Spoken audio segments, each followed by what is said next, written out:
Ce nouvel épisode du Grand Tour va vous emmener de Venise à la cour de Versailles en passant par le Brésil. Je vais vous raconter la fabuleuse histoire du sucre. Le sucre qui, pendant des siècles, va jouer un rôle prépondérant. Pour lui, on va intriguer, on va mener bataille, on va passer des alliances, on va même jusqu'à déplacer des populations.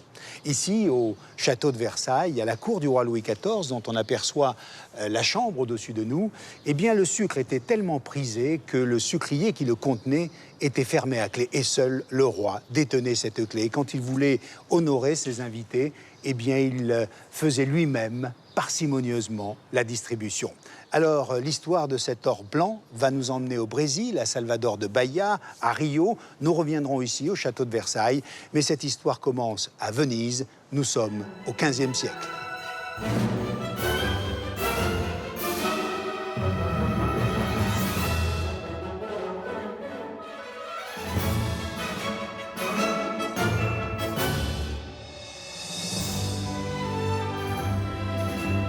Bâtie au 7e siècle sur une forêt de pilotis enfoncée dans la vase, Venise est une invention, une chimère devenue réalité.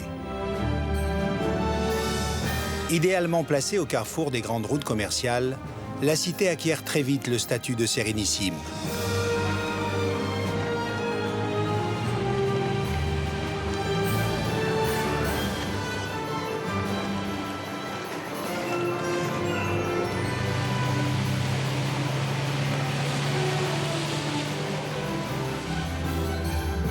Au début du XVe siècle, Venise est le grand port commercial de l'Europe, son centre de gravité économique. Elle voit arriver par bateau des soieries en provenance de Chine, des épices d'Orient, du fer et du cuivre d'Europe centrale, sans oublier le sel et le coton du Proche-Orient.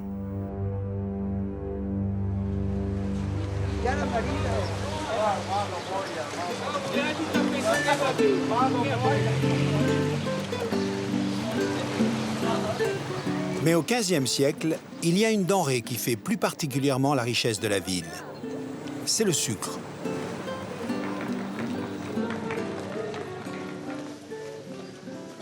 À l'époque, le sucre était une denrée rare, un produit de luxe. Il était considéré également comme un médicament et seuls les apothicaires pouvaient le commercialiser. Les Vénitiens venaient l'acheter ici, dans cette pharmacie, qui est l'une des pharmacies les plus anciennes de Venise. Le sucre est réputé alors pour ses vertus thérapeutiques. Les médecins le prescrivent à leurs malades atteints de scorbut ou de maladies des yeux, sous forme de bonbons, sirops et confitures. Ce sont les apothicaires qui vendent ces produits.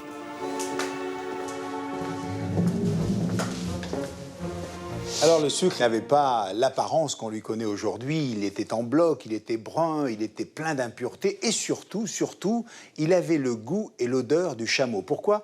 Eh bien tout simplement, avant de prendre la mer, avant de venir jusqu'à Venise, eh bien il était transporté à dos de chameau jusqu'à Alexandrie.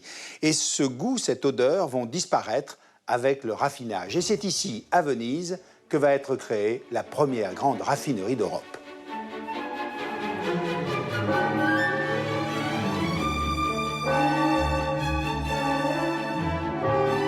Venise se fournit auprès des marchands arabes d'Alexandrie. Elle profite aussi de la présence en Terre Sainte d'anciens croisés devenus planteurs. Très vite, Venise va détenir le quasi-monopole du commerce du sucre. Pour mener à bien ses conquêtes commerciales, et notamment l'acheminement de cet or blanc, Venise crée son propre arsenal. L'arsenal, c'est le cœur de la puissance militaire et économique de la ville. Ici sont fabriquées armes, munitions, navires qui partent à l'assaut des mers grâce à l'ingéniosité de ses cartographes. En effet, dans toute l'Europe, la Sérénissime est réputée pour ses traités de navigation. Aujourd'hui, ces trésors sont conservés en partie au Palais des Doges.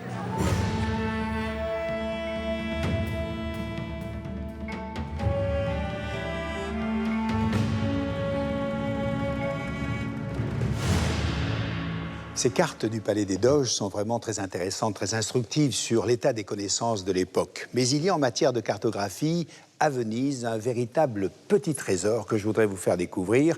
Il est dans la bibliothèque Marciana, tout près d'ici.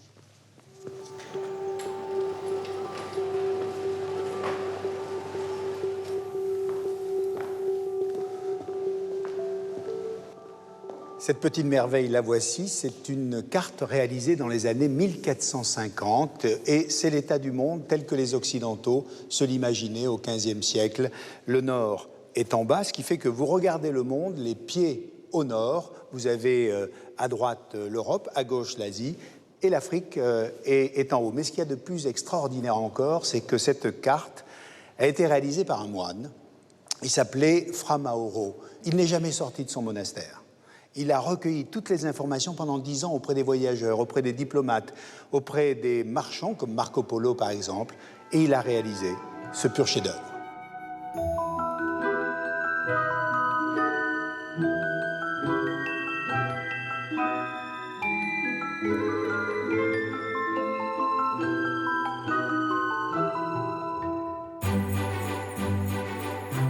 Grâce à ce commerce florissant, l'argent coule à flot dans les caisses de la cité des Doges. Étourdie par tant de richesses, Venise se lance alors dans une quête effrénée de plaisirs et de fêtes, attirant les hôtes les plus illustres.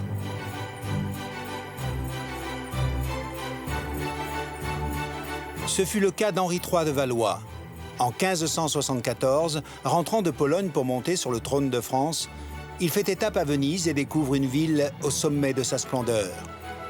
Le doge de l'époque profite de l'occasion pour faire étalage de la puissance de Venise.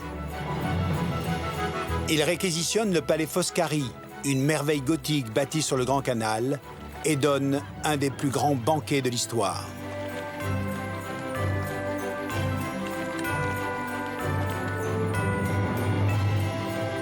Pour impressionner le futur roi de France, le doge utilise une arme imparable, la denrée la plus rare et la plus précieuse, le sucre.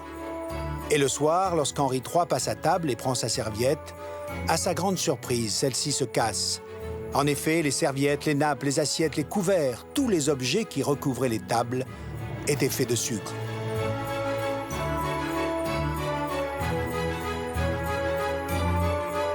À la fin du dîner, Henri III eut droit à une autre surprise, celle de passer la nuit avec la plus emblématique des courtisanes de l'époque, Veronica Franco. Née à Venise vers 1550, Veronica Franco est le plus noble exemple de la courtisane vénitienne. On lui prête pour amants les hommes les plus influents de Venise et pour amis les artistes les plus en vue. Musicienne, femme de culture, elle est également poète. Les courtisanes à Venise sont bien plus que de simples prostituées. On les surnomme d'ailleurs les beautés mercenaires. Elles jouent un rôle important dans la vie publique. Les affaires d'État se négocient souvent dans leurs salons. Au XVIe siècle, la courtisane vénitienne est une demi-mondaine réputée dans l'Europe entière. C'est elle qui dicte la mode. Une mode qui exalte la féminité. Décolleté, dentelles, corsets, velours et rubans, l'art de la séduction est à son apogée. Un art qui réserve parfois quelques surprises. C'est au musée du costume que je vous emmène. Je voudrais vous montrer un objet extraordinaire. C'est un accessoire qu'utilisaient les courtisanes au XVIe siècle, ici à Venise. C'est une paire de chaussures. Elle mesure 32 cm. Et ces chaussures s'appelaient des calcanini. Elles étaient faites en peau d'âne sur le dessus et la semelle était en bois, extrêmement léger. Les courtisanes utilisaient ces chaussures pour se faire remarquer au sein de la société vénitienne. C'est vrai qu'avec 32 cm au-dessus des autres, on ne pouvait pas les manquer. Et pour pouvoir marcher, pas facile, eh bien, elles se faisaient aider de leurs domestiques sur lesquels elles s'appuyaient. On imagine aisément l'effet que pouvait produire leur apparition. Il existe au monde 2 paires de ces chaussures uniquement. Eh bien, elles sont ici, à Venise.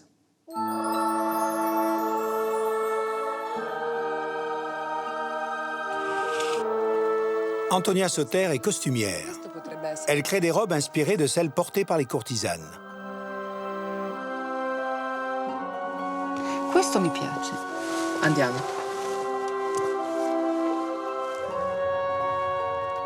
Et les courtisanes, elles étaient des femmes très élégantes, très intelligentes, très cultivées. Et naturellement, elles portaient les habits les plus beaux. À ce temps-là, Venise offrait vraiment beaucoup de possibilités parce qu'il y avait les tissus les plus beaux du monde qui arrivaient de l'Orient. les soies, les velours. Et les courtisanes osaient un peu plus que les nobles, qui étaient beaucoup plus liés à une étiquette. Les courtisanes pouvaient oser.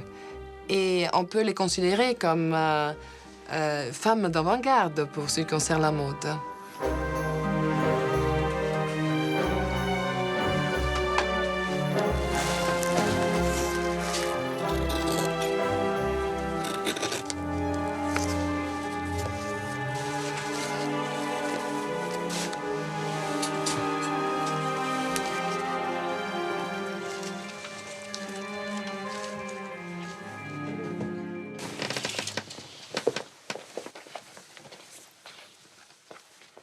Sta bene?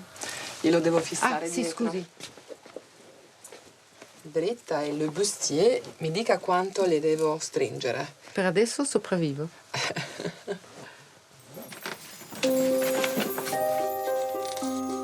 Pour parfaire leur apparence, les courtisanes accordaient un soin particulier à leurs cheveux. C'était de vrais cheveux. On n'utilisait pas de perruque à l'époque. Elles avaient les cheveux très longs et elles aimaient se les boucler. Soit elles faisaient des tresses et les remontaient sur les côtés, soit elles faisaient des boucles et les attachaient au sommet de la tête en les faisant tomber d'un seul côté, comme ça. À cette époque-là, on aimait le blond vénitien qu'on obtenait avec des méthodes très naturelles, avec du safran et du jus de citron, ou sinon du jus de rhubarbe.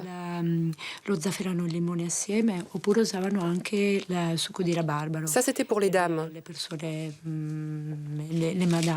Alors que pour les femmes du peuple, c'était plutôt de l'urine de chat. Et après, elles montaient sur les altanes, ces terrasses qui sont très nombreuses à Venise. Elles se protégeaient le visage pour ne pas bronzer et elles laissaient les cheveux sécher au soleil pour les éclaircir. Le blond vénitien est à l'époque une couleur tellement recherchée que des peintres comme Palma le Vieux ou Titien représentent dans leurs œuvres ces femmes à la chevelure éclatante.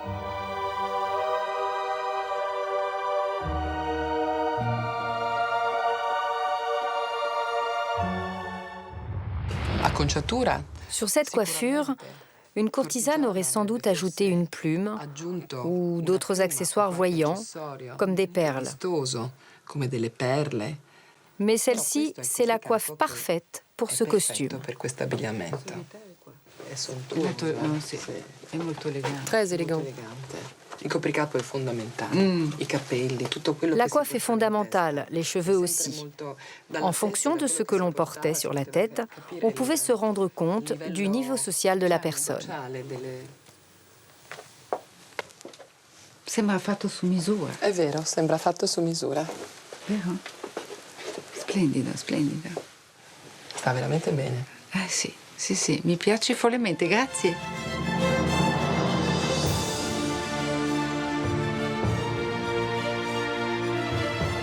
Au XVIe siècle, Venise vit au rythme de la fête et dans toute l'Europe, la ville est connue pour ses excès.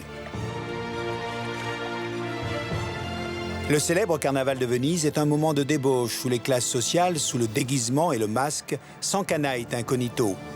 À cette époque, le carnaval commence le 26 décembre pour s'éteindre le Mardi Gras, une période pendant laquelle les Vénitiens occupent les cours, les places, qui deviennent de véritables scènes de théâtre où l'on se montre, où l'on danse, où l'on chante. L'usage des masques est alors si répandu que les fabricants ont déjà leur propre statut d'artisan.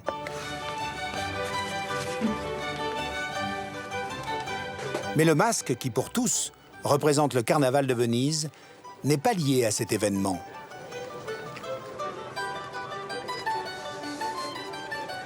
Ce masque, il est particulièrement intéressant parce qu'il avait au XVIe siècle une fonction bien particulière. En fait, c'est un masque de médecin.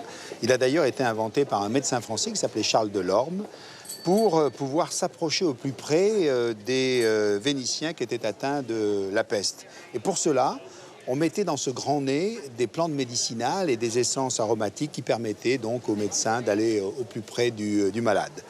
Bien aujourd'hui, Il sert au carnaval. La cité des Doges a souvent été confrontée aux épidémies de peste. Pour venir en aide aux plus démunis, des confréries laïques font leur apparition sous le patronage d'un saint protecteur. Elles jouent un rôle très important dans la vie de la cité. Les plus grandes sont si riches et si puissantes qu'elles sont presque un État dans l'État.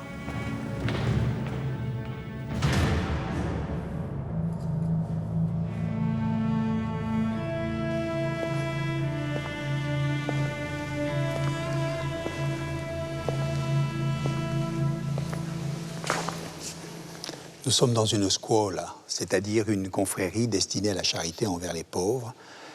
Et celle-ci s'appelle la confrérie San Rocco, Saint-Roch. C'était un saint qui protégeait Venise de la peste. Et si j'ai voulu vous faire découvrir cet endroit, c'est qu'il n'a pas bougé depuis plus de 4 siècles et demi. On le découvre encore aujourd'hui comme le faisaient les Vénitiens au XVIe siècle. Il est entièrement décoré des tableaux du peintre italien, le Tintoret, ce qui fait de cet endroit un endroit unique au monde. On le compare d'ailleurs à la chapelle Sixtine du Vatican.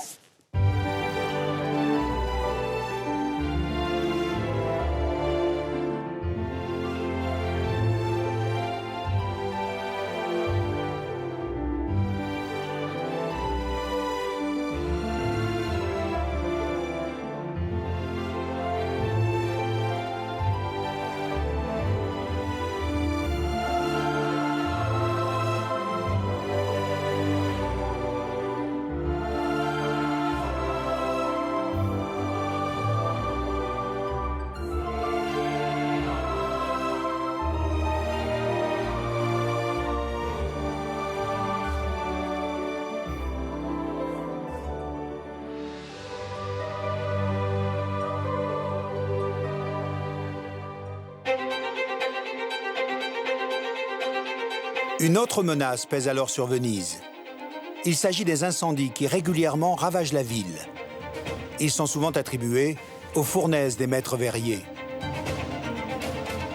Pour protéger la cité, les ateliers de verrerie seront déplacés sur l'île de Murano, juste en face. Une mesure qui permet à la fois de réduire le nombre d'incendies et de protéger les secrets de fabrication du verre. Car ces secrets, toute l'Europe les convoite et Colbert, ministre de Louis XIV, n'hésite pas à envoyer ses espions afin de faire profiter la manufacture royale des miroirs de Saint-Gobain des techniques vénitiennes. Aristide Nagent est français. Il vit et travaille le verre à Murano.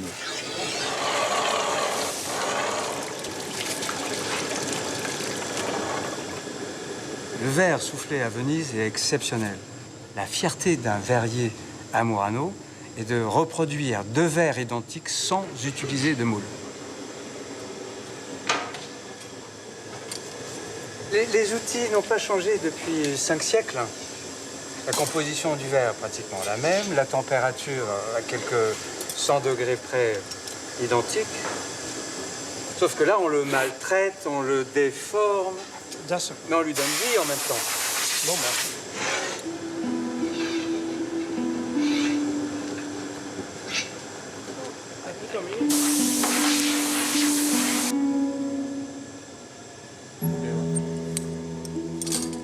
Le travail du verre est en lui-même tellement physique. À l'époque, les fours étaient alimentés au bois.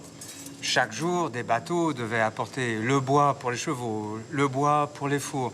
Le four devait être sans arrêt maintenu à température. Les enfants n'allaient pas à l'école. À partir de 9 ans, comme ils étaient petits, ils pouvaient passer derrière les fours pour alimenter les fours. À 16-18 ans, il pouvait commencer à être le premier servant du maître verrier. À 25 ans, il était maître verrier.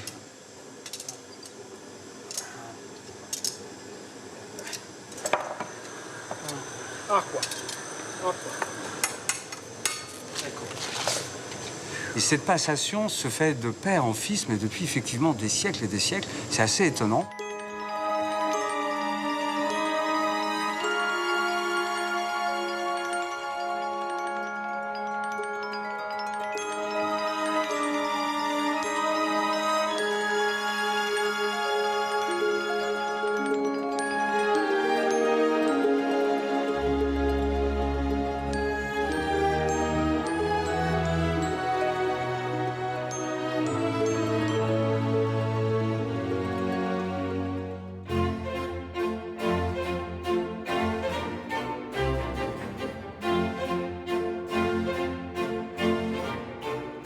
À cette époque, Venise vit une période de bouillonnement culturel et artistique sans précédent. C'est ici que le premier opéra public du monde ouvre ses portes en 1637.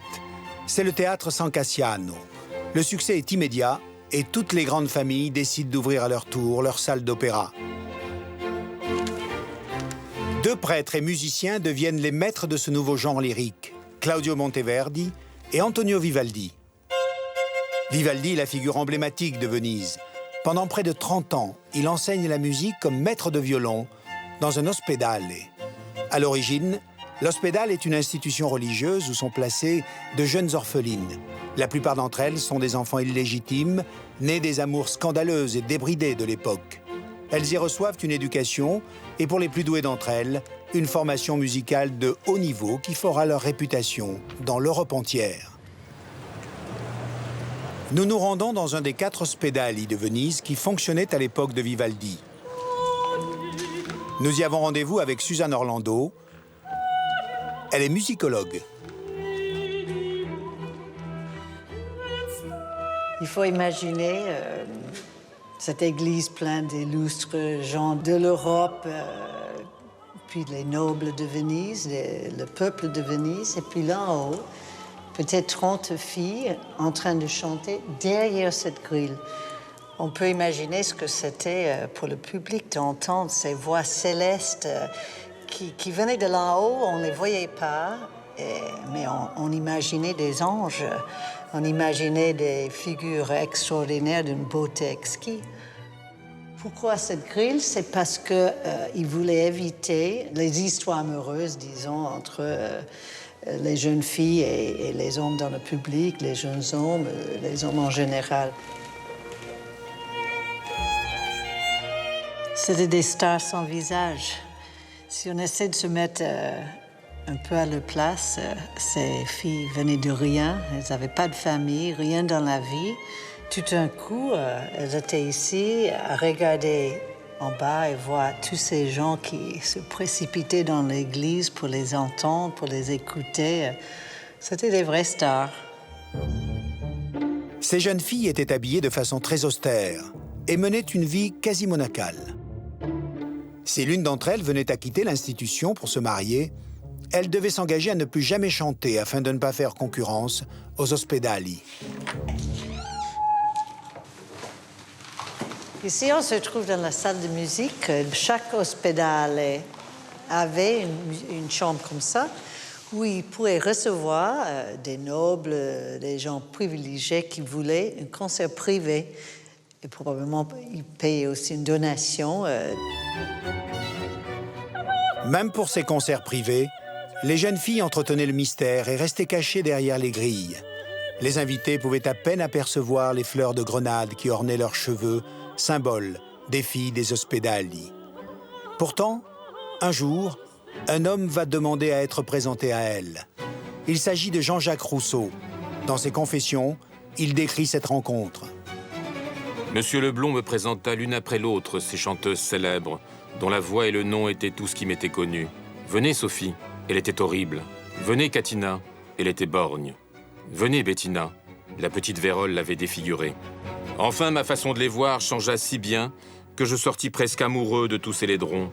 Je continuais de trouver leur chant délicieux et leur voix fardait si bien leur visage que tant qu'elles chantaient, je m'obstinais en dépit de mes yeux à les trouver belles.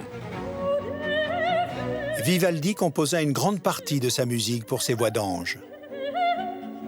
Vivaldi était touché par ces jeunes filles. Après tout, il était un prêtre, il n'avait pas d'enfants. Et il a dû être touché par ces jeunes filles qui n'avaient rien dans la vie. Sa musique apporte tellement une joie de vivre.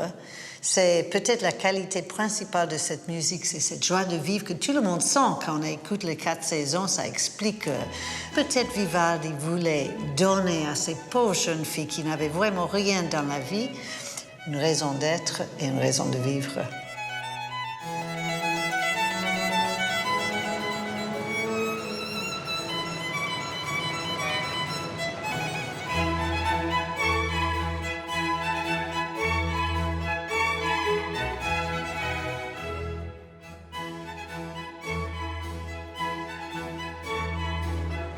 Dès cette époque, l'influence de Vivaldi à Venise et dans toute l'Europe est considérable.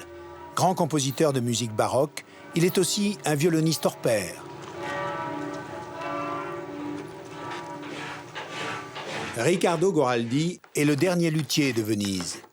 Pour lui, la ville est indissociable de la musique. J'adore Venise. Les couleurs même de la ville se reflètent dans mon métier. Je m'en inspire d'ailleurs pour les couleurs de mes instruments.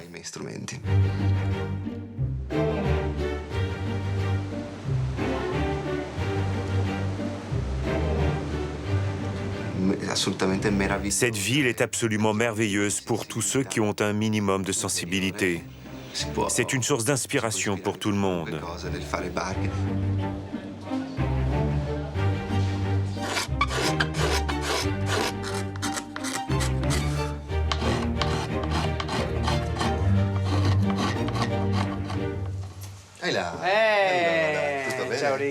Aujourd'hui, Riccardo reçoit dans son atelier un ami musicien, Giuseppe Baruti.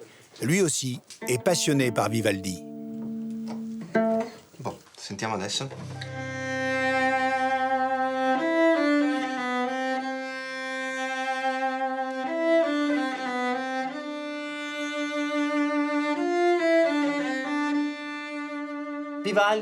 Vivaldi, pour moi qui suis vénitien, m'est très proche. Mais il m'est très difficile d'expliquer sa musique. Il est surtout très difficile de comprendre la musique de Vivaldi si on ne vit pas à Venise, si on ne respire pas l'air salé de Venise et surtout si on ne connaît pas la façon de naviguer des Vénitiens. Dans la musique de Vivaldi, on retrouve beaucoup ce sens du rythme de l'eau et des mouvements des rames, du premere et du staire, c'est-à-dire la façon de pousser et de ramener la rame. Ce sont deux techniques de navigation qui ressemblent beaucoup au mouvement de l'archet, c'est-à-dire tirer et pousser.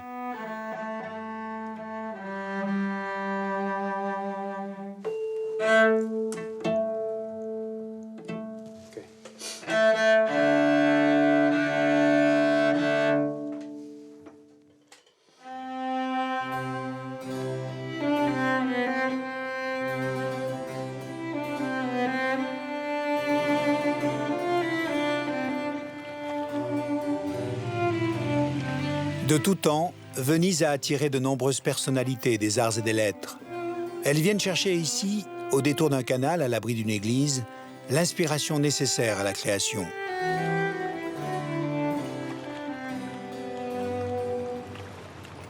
J'ai rendez-vous avec Vivica Genot, une des plus belles voix d'opéra d'aujourd'hui. Vivica est américaine, elle est amoureuse de Venise et m'a donné rendez-vous devant l'église Santa Maria della Salute.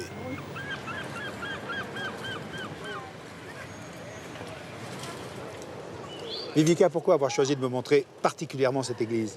Parce que cette église, c'est dédiée à la Madonna della Salute, à la Madonna de la santé, qui pour nous chanteurs, c'est très très important.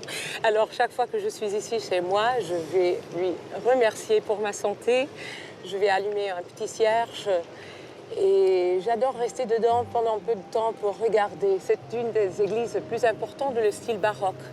Et moi, comme chanteuse, j'ai chanté beaucoup de musique baroque. Alors, j'aime aussi regarder l'architecture du baroque, les peintures aussi, et pour voir le monde de l'époque, comme ça reflète dans la musique. C'est une église qui compte beaucoup pour les Vénitiens.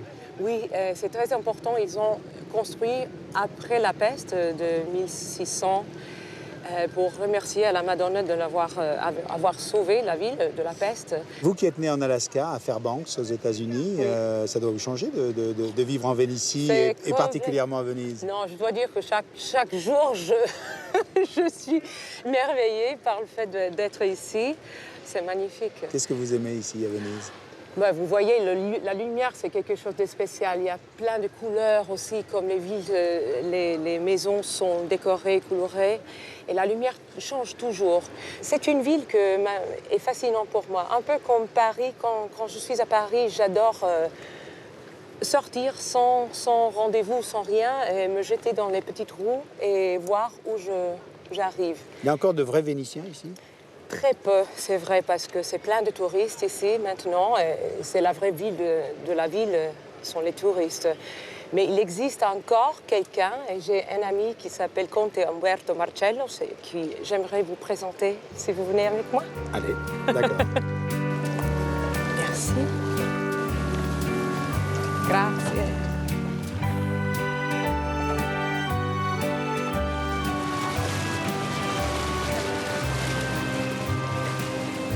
Dans cette ville-là que j'ai eu mon premier appartement ici à Venise. Ah, vous m'avez fait peur. Juste, oui.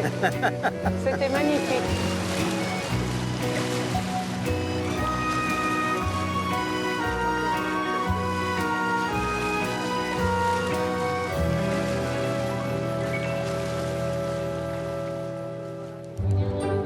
En ce matin d'automne, l'Aqua-Halte a fait son apparition.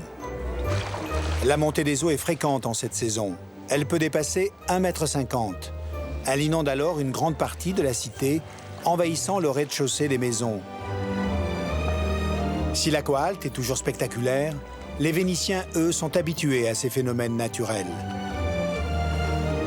Mais aujourd'hui, l'Aqua-Halte est de faible intensité et nous pouvons directement accoster chez le comte Umberto Marcello. Buongiorno, ben arrivati. Grazie, grazie mille. E sono qua. Eccola qua. Grazie. Ben arrivata. Voilà. Le comte est le descendant du grand compositeur Benedetto Marcello. Che meraviglia. Son portrait trône dans un des salons de cette demeure vénitienne. Grazie a voi che siete venuti a trovarmi. Je passe devant.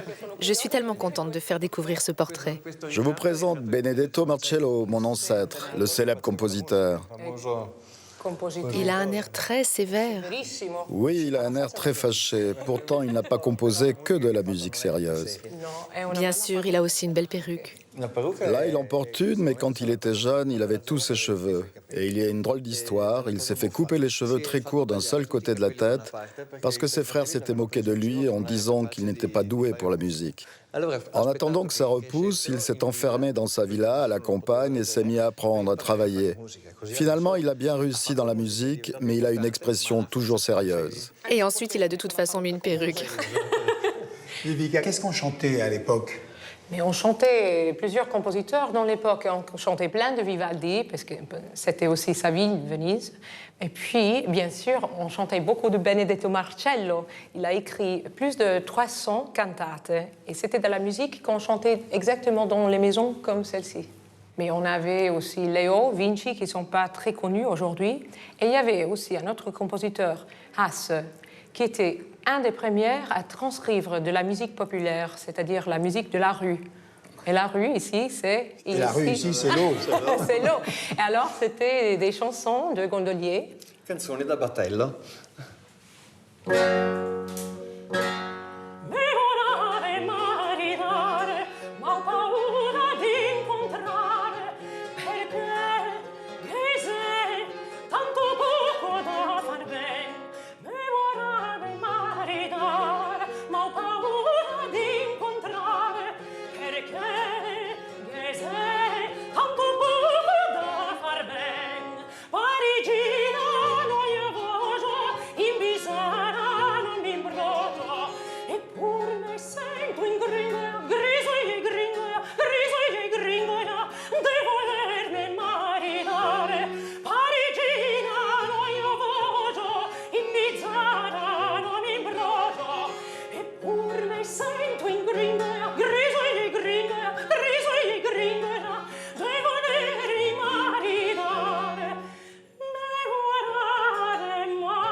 À partir du XVIe siècle, le déclin économique de la République de Venise s'amorce. La cité se console en devenant la capitale européenne des plaisirs et des jeux. Même l'opéra public est un opéra débridé, décadent, très éloigné de celui que l'on connaît aujourd'hui. Dans les loges, détenues par les bourgeois et les nobles, dont la fortune s'est faite en partie grâce au commerce du sucre, on mange, on boit, on y joue même, sans se soucier de la musique. Le 20 juin 1633, la République de Venise, excédée, décide de mettre un frein à cette débauche. Un décret sanctionne désormais tout signe d'opulence et d'extravagance. L'une des premières applications de ce décret concerne les gondoles. Jusqu'alors, signe ostentatoire de pouvoir et de richesse, elles devront désormais toutes se ressembler et arborer la couleur noire.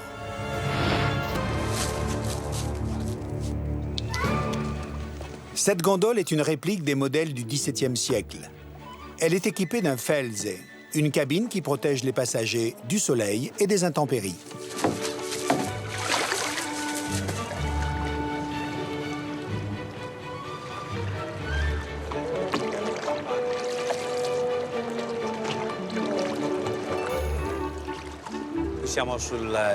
Ici, nous sommes sur le Grand Canal de Venise. On n'y trouve quasiment plus que des barques à moteur. Imaginez comme autrefois, il était traversé par des milliers de gondoles.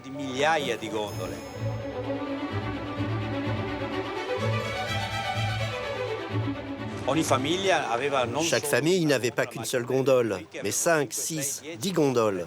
Et toutes les barques voyageaient ensemble dans une circulation très dense. Souvent, elles étaient côte à côte parce que les voyageurs discutaient entre eux. C'est pour ça que le felze est ouvert.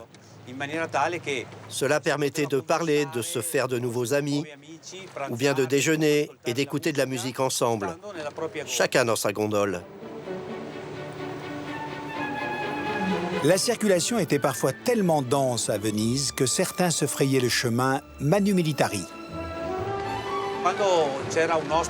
Quand il y avait quelqu'un d'important, ou une régate, et donc des barques qui étaient prioritaires, on plaçait sur le devant de la première barque un archer qui tirait des balles en terre cuite très dures sur ceux qui ne respectaient pas la priorité du cortège.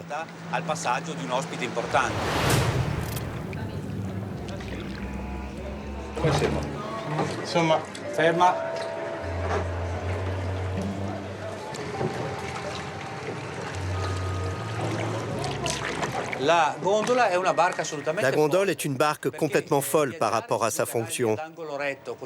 Elle fait 11 mètres de longueur alors qu'elle voyage dans des canaux qui font des angles droits.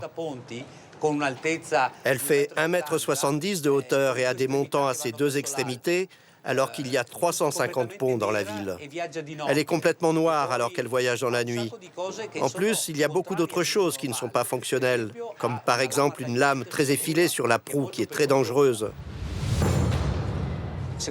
Venise est donc un lieu magique où il se passe des choses très spéciales.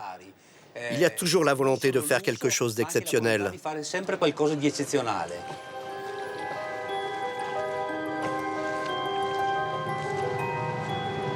Le décret de 1633 va également s'appliquer aux jeux d'argent.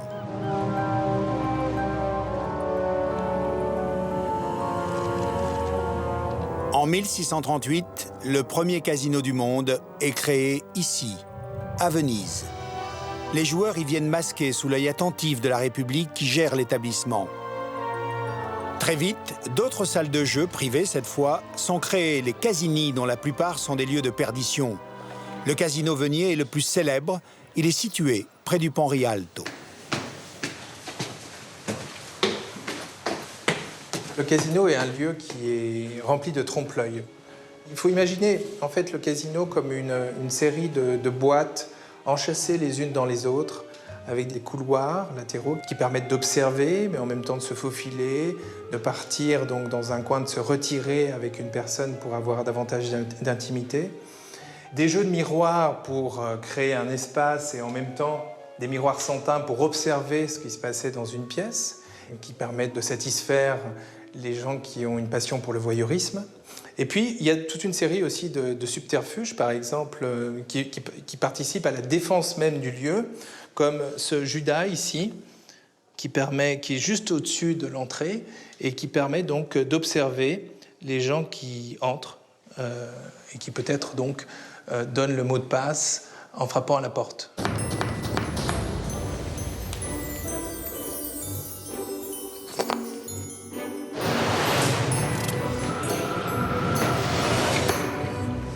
À l'intérieur des casinos, on avait en général une lumière plutôt tamisée, feutrée.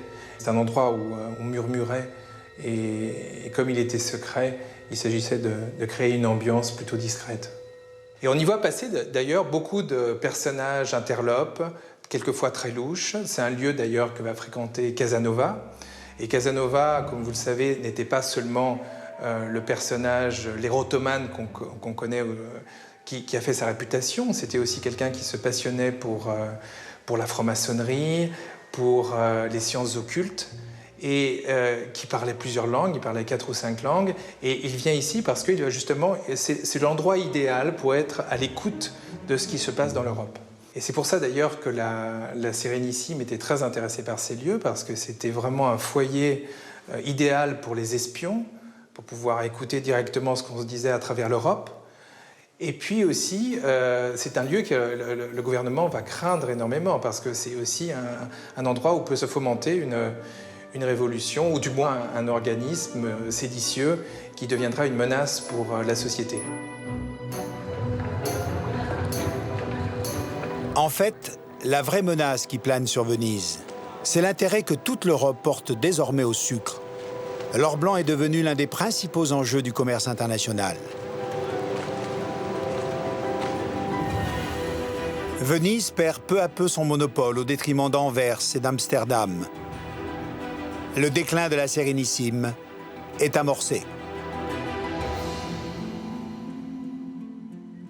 La cité des Doges va perdre le monopole de la canne à sucre et l'activité de son arsenal va s'en ressentir. En effet, autour de la Méditerranée, la production et le rendement de la canne à sucre vont diminuer car c'est une plante très exigeante qui appauvrit les sols. Il faut donc trouver de nouvelles terres et la découverte des Amériques va offrir cette occasion.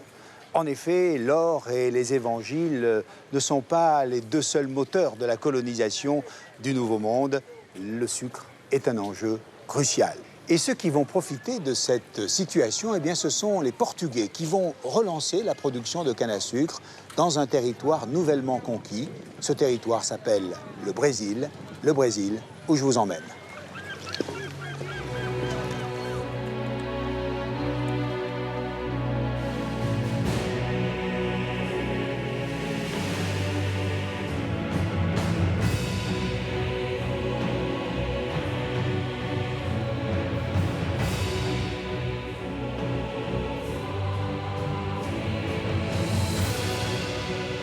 En 1500, une expédition de 13 navires quitte Lisbonne en direction des Indes orientales. Après 45 jours de mer, le 22 avril, la flotte portugaise commandée par Pedro Álvares Cabral aperçoit la terre et en prend possession au nom du Portugal. Il vient avec ses 1200 hommes de découvrir par hasard ce qui deviendra le Brésil. D'abord baptisé île de Veracruz, ce nouveau territoire adopte finalement le nom d'un bois local couleur de braise, le pau-brasil.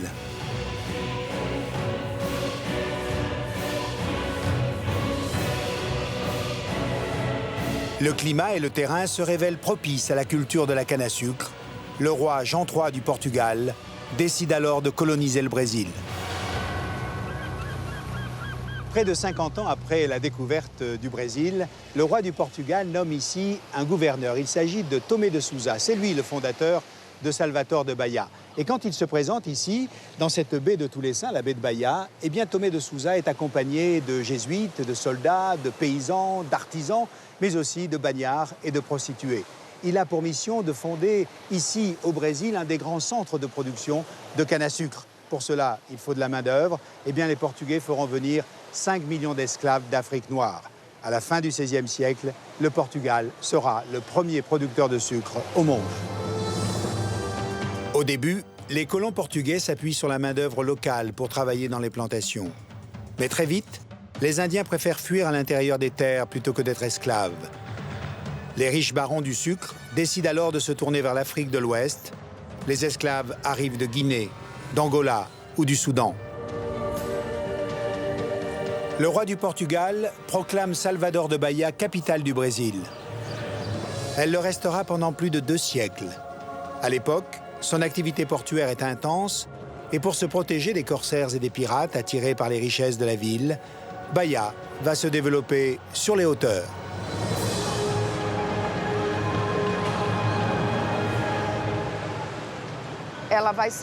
Salvador, c'était un grand port de commerce. Son économie reposait d'ailleurs sur le tabac et le sucre. Le sucre, c'était l'or blanc vendu au Portugal, et le tabac, lui, était utilisé comme monnaie d'échange pour le trafic d'esclaves avec l'Afrique. Ces deux produits se sont développés dans le Reconcavo, la région qui borde la baie de Tous les Saints. L'époque coloniale a marqué de son empreinte les murs de Bahia. L'architecture de la ville reflète l'histoire de ce pays qui s'est construit sur l'arrivée massive des esclaves venus d'Afrique. Au XVIe siècle, Bahia est le premier marché d'esclaves du Nouveau Monde. Le quartier du Pelourinho en garde la mémoire.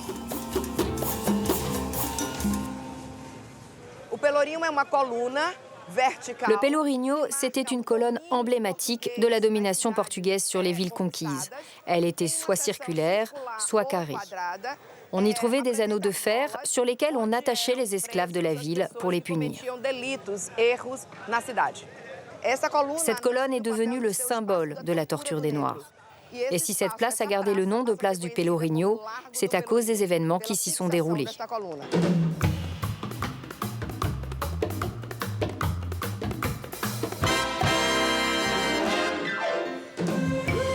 De nombreux édifices sont de style baroque, un style introduit au Brésil par les missionnaires catholiques venus évangéliser les Indiens. Ce quartier historique a été restauré. Aujourd'hui, il est inscrit au patrimoine mondial de l'UNESCO.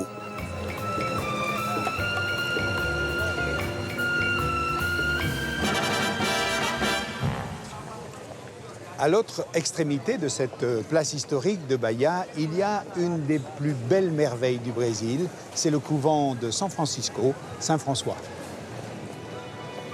Fondé en 1585 par un moine franciscain, Melchior, le couvent s'est inspiré des cloîtres portugais du XVIe siècle. Cet ensemble religieux comprend un couvent, un cloître, mais aussi 2 églises. Il a fallu plus de 2 siècles pour construire l'ensemble. Alors ce couvent, il se découvre tout d'abord par l'extérieur, à commencer par la façade de cette petite église, une façade d'une très grande beauté.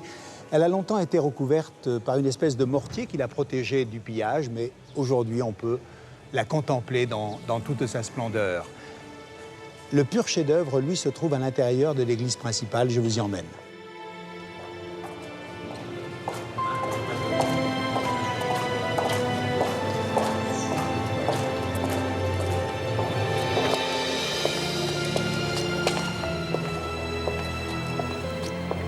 Ici, tout est doré à leur fin. Les murs, les colonnes, le plafond. Il a fallu plus d'1 tonne d'or pour décorer l'intérieur de cette église.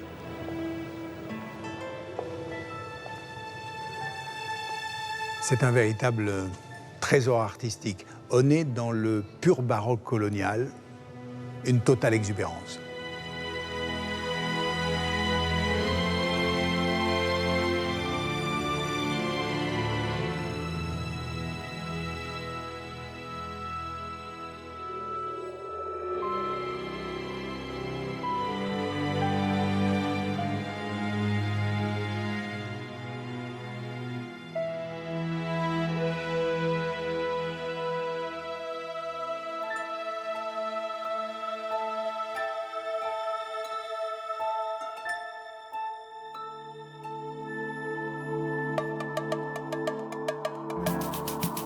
Bahia possède 165 églises.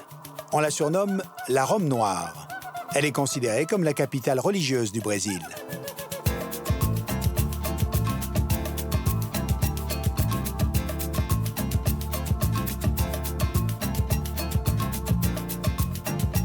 Mais à Bahia, une autre religion s'est imposée depuis longtemps.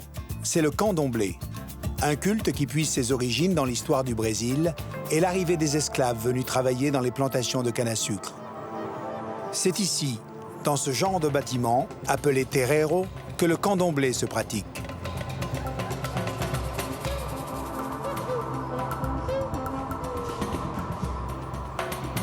Le candomblé, c'est un mélange de catholicisme et de rites africains. Il repose sur la croyance en une divinité suprême, entourée de saints, que l'on appelle des orishas.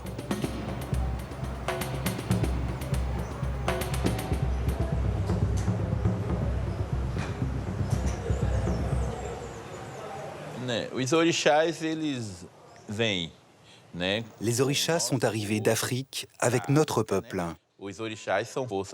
Ils sont des forces vitales qui symbolisent tout ce qui existe dans la nature. Le rayonnement, le feu, le vent. Dans cet espace où nous pratiquons notre culte, nous invoquons toutes ces énergies. C'est là que les orishas peuvent être sollicités. Ils nous donnent des réponses au moment où nous en avons besoin. Pendant longtemps, la pratique de cette religion a été interdite. À tout moment, la police pouvait survenir. Il était alors essentiel de trouver une parade pour ne pas se faire prendre et risquer d'être fouetté au pilori.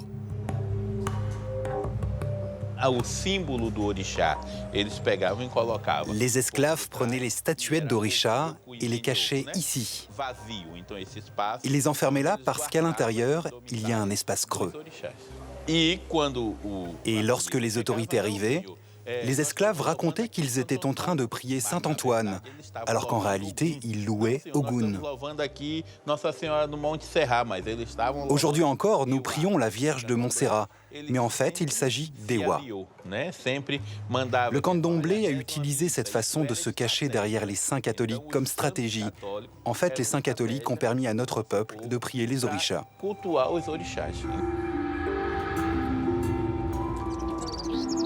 Ici, à Bahia, de nombreux habitants pratiquent les deux religions. La semaine, ils vont au terreiro, le dimanche, à l'église.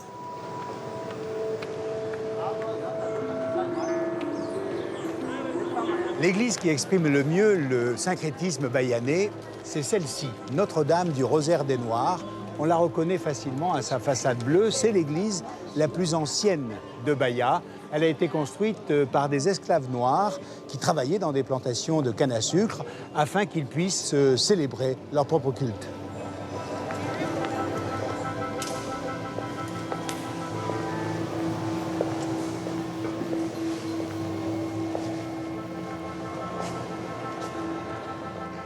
Cette église n'est pas très grande, mais elle est très intéressante parce qu'elle abrite un certain nombre de saints qui sont noirs, comme Saint Benoît de Palerme. Il est né en Sicile en 1526. Il est représenté avec l'enfant Jésus dans ses bras. Et ici à Bahia, on le surnomme le Saint mort en raison de sa piété et de la couleur de sa peau. C'est un des saints encore aujourd'hui extrêmement vénérés dans le candomblé.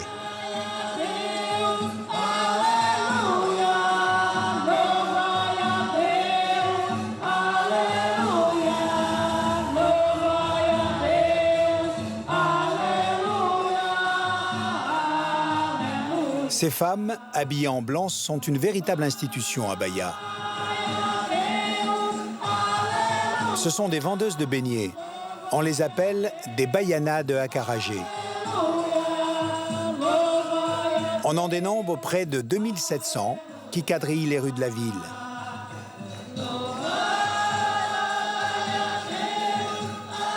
Pour partager leur foi, elles se rassemblent régulièrement dans cette église.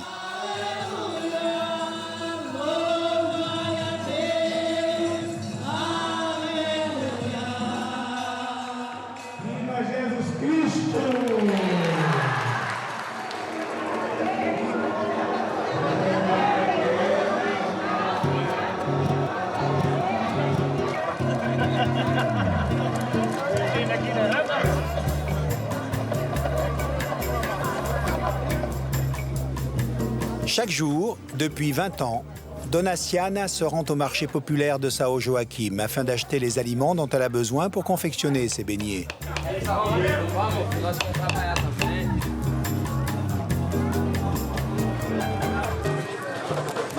Aqui a rua chama Rua do Camarão. Encontra todo tipo de camarão aqui. Bom dia. Cheguei. Souza, cheguei com a equipe. Tem feijão aí para passar? L'acarajé, c'est un beignet de haricots frit dans de l'huile de palme. mais c'est surtout la nourriture rituelle des orishas. Gengibre. Para poder ter um bom acarajé, um bom ambará. Pour faire un bon acarajé, il faut le faire avec amour. Sinon, les orishas ne vous protègent pas. Apresentar, dar mais força. Ce qui est important, c'est tout bien présenter, comme ça, on en vend plus. Tudo que eu faço é com amor.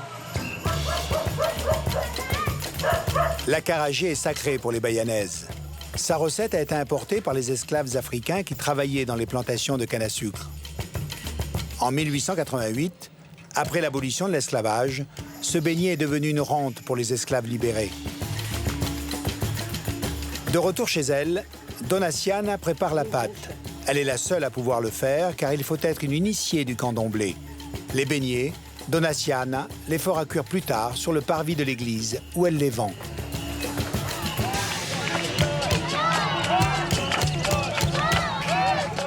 Le lieu où se retrouvent toutes les vendeuses de beignets, c'est l'église Nosso Senhor de Bonfim.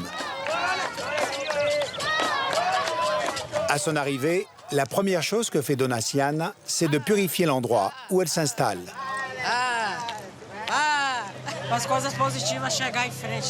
En fait, on éloigne des ondes négatives pour que les choses positives puissent arriver.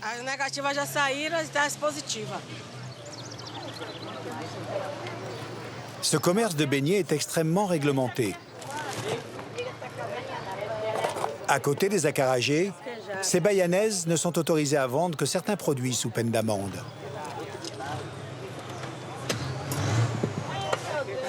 Alors ça, ce sont les petits gâteaux de l'étudiant, qu'on appelle aussi petits pénis d'étudiant. Ils sont faits avec du tapioca et de la noix de coco. Dessus, on met du sucre et de la cannelle.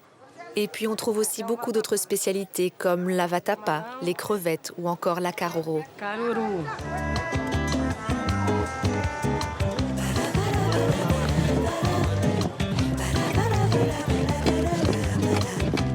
Il y a deux types de beignets. Ceux destinés aux hommes et ceux destinés aux dieux. Celui-là, par exemple, c'est pour Etchou.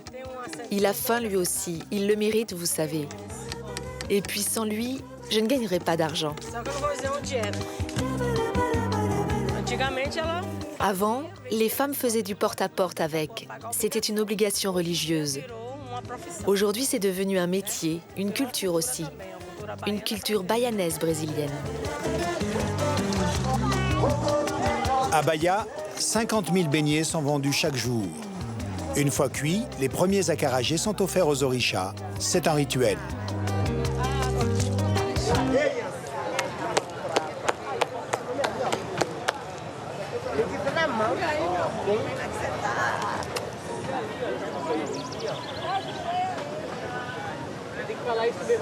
L'église de Bonfim, c'est le cœur de la foi catholique, mais aussi des adeptes du candomblé. En fait, le seigneur de Bonfim, c'est Oxala, c'est-à-dire le Christ.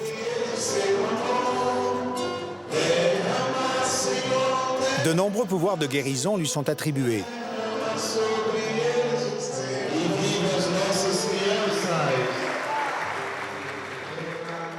Dans la salle des ex-voto, on trouve tous les témoignages de ces miracles.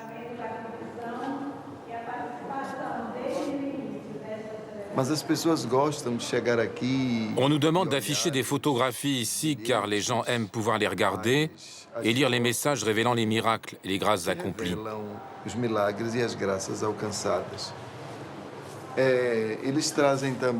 Ils apportent aussi des bougies qui font leur taille. C'est pour ça que certaines sont très hautes. Ils accrochent aussi au plafond des objets en cire représentant des parties du corps humain, comme un bras, une main, une tête. Il y en a plein.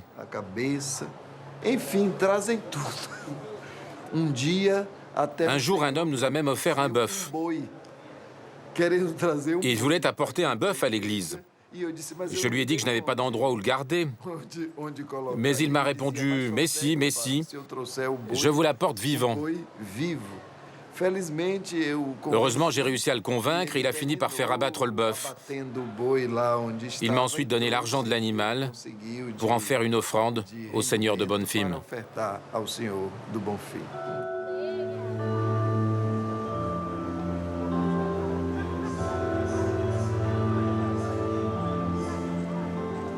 Ces rubans qui flottent au vent ont été placés là par les habitants de Bahia dans l'espoir de voir leurs vœux exaucés.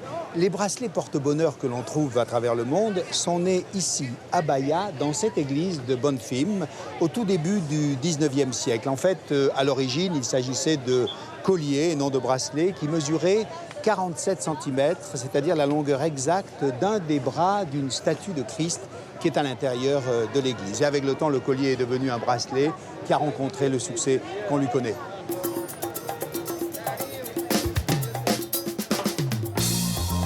Au Brésil, les colons portugais sont venus seuls, sans famille. Très vite, ils se sont mélangés aux femmes noires ou amérindiennes vivant à leur côté dans les plantations de canne à sucre.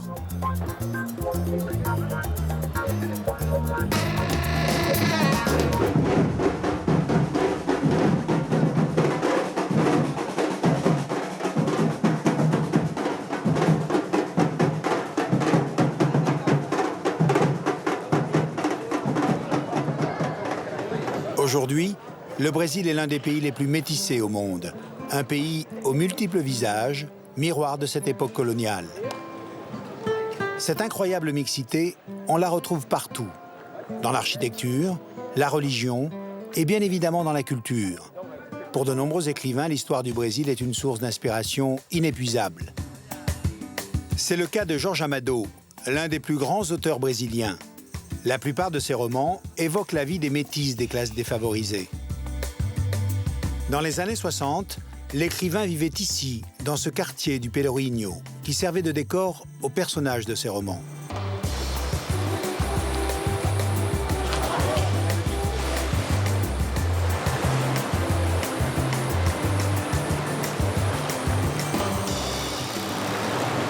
L'un des plus grands romans d'Amado, Capitaine des Sables, a été adapté au cinéma. C'est sa petite-fille, Cecilia, qui en a signé la réalisation. J'ai lu ce livre, j'avais 14 ans. Et au Brésil, c'est un livre que tous les jeunes dans le lycée doivent lire à 14 ans, à 15 ans. C'est comme Les Misérables de Victor Hugo, par exemple. C'est un classique. Donc moi, c'était la même chose. C'est pas parce que je suis la petite fille d'Amado que ça allait être différent. Je voulais vraiment le voir ces personnages. C'était tellement magnifique dans les livres. Je voulais les connaître. Capitaine des Sables raconte l'histoire des enfants des rues de Salvador de Bahia. Ce sont les maîtres de la ville, une petite bande de voyous qui unissent la ruse et l'audace à l'innocence de leur jeune âge. Os capitães da areia fizeram, né? São uns artistas, esses meninos.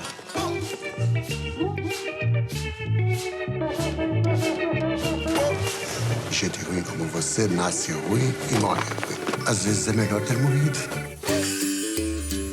Malgré sa disparition en 2001, Jorge Amado est resté très populaire au Brésil. Il aimait vraiment s'arrêter dans la rue pour parler aux jeunes du peuple, aux gens plus simples, les gens qui l'intéressaient le plus, et entendre leur histoire. Et après ça, il faisait ces mélanges, cette alchimie qui fait un écrivain, un grand écrivain, pour mettre dans un même personnage plusieurs personnes qu'il a connues pour vivre. Ce sont des histoires du Brésil. Hoje eu sou Gabriela. La télévision aussi s'intéresse aux œuvres d'Amado. Il est l'auteur brésilien le plus adapté au petit écran. Des œuvres comme Gabriela ont été transposées dans les fameuses telenovelas.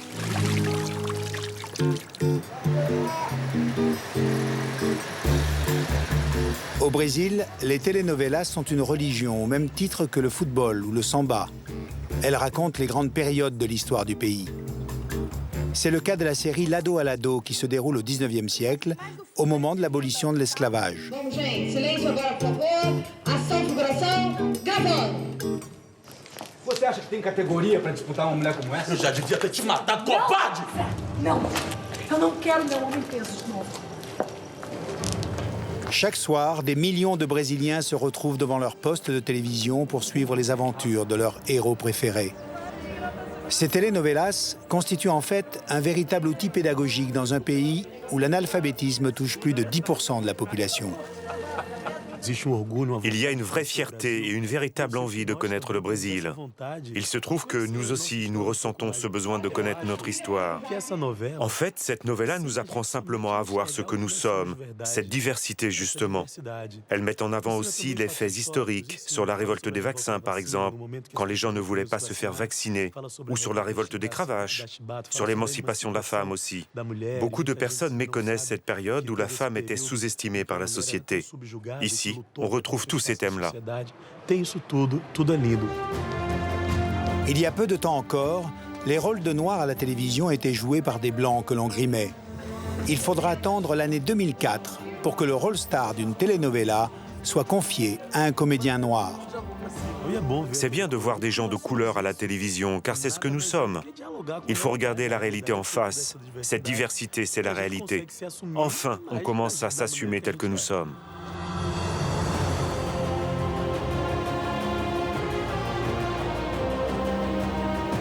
Comme Salvador de Bahia, Rio de Janeiro est une ville métissée.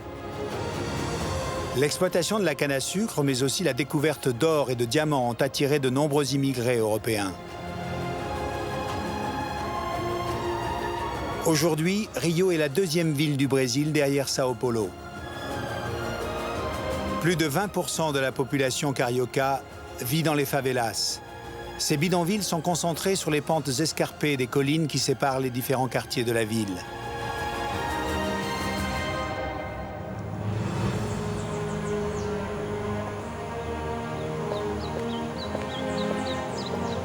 À Rio, l'architecture coloniale a quasiment disparu. Elle a laissé sa place à la modernité. Celle du 19e siècle tout d'abord, avec le théâtre municipal, inspiré de l'Opéra de Paris.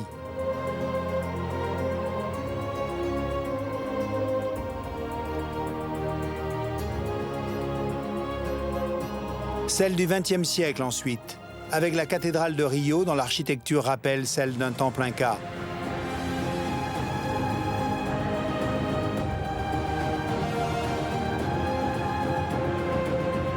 Mais celui qui incarne le mieux le modernisme brésilien s'appelle Oscar Niemeyer. C'est à lui que l'on doit ce musée d'art contemporain. Il fait face à un autre symbole de Rio, le pain de sucre. Quand les Portugais découvrent au XVIe siècle cette baie, ils croient découvrir une rivière qui se jette dans l'océan, d'où son nom, la rivière de janvier, Rio de Janeiro, parce que découverte un mois de janvier. Et puis quand ils aperçoivent la colline qui est derrière moi et qui servira plus tard de repère maritime, eh bien ils pensent immédiatement à un pain de sucre raffiné et moulé. Il y a un autre lieu emblématique ici à Rio, c'est le Corcovado.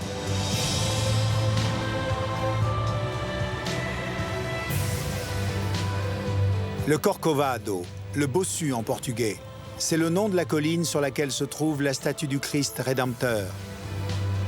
Imaginée en 1921 pour commémorer le centenaire de l'indépendance du pays, elle est l'œuvre du sculpteur français Paul Landowski.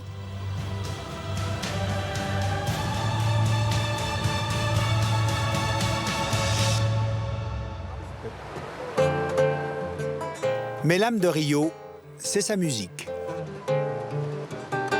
Olha que coisa mais linda, mais cheia de graça, ela menina que vem. Dans les années 50, l'Europe découvre les rythmes brésiliens grâce à une chanson, The Girl from Ipanema. Moça do corpo dourado, do sol de Ipanema, o seu balançar é mais que poema, é a coisa mais linda que já vi passar. C'est l'une des chansons les plus célèbres de tous les temps. Elle est née ici, dans ce bar, devant la plage d'Ipanema.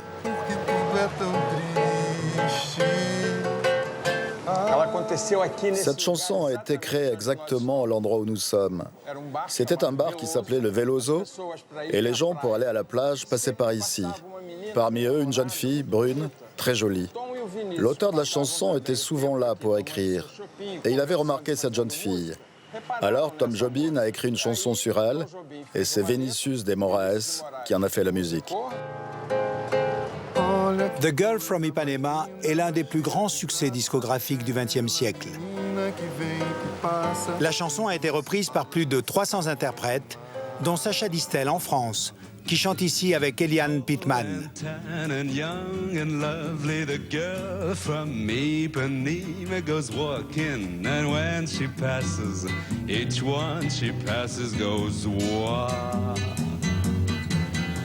Moça do corpo dourado do sol de Ipanema, o seu balançado é mais que um poema, é a coisa mais linda que eu já vi passar. Oh, but I watch her so sadly. How can I tell him I love him? Yes, I would give my heart gladly. But each day when she walks to the sea, she looks straight ahead, not at me. En 1962, la vague bossa nova déferle sur le monde. Elle raconte la douceur de vivre du Rio des années 60. Elle traduit aussi les espoirs de la nouvelle classe moyenne brésilienne née du boom économique. La bossa nova s'inspire du samba. Au Brésil, le terme est masculin. Pour certains, il veut dire nombril. Pour d'autres, il exprime tout simplement la joie de danser.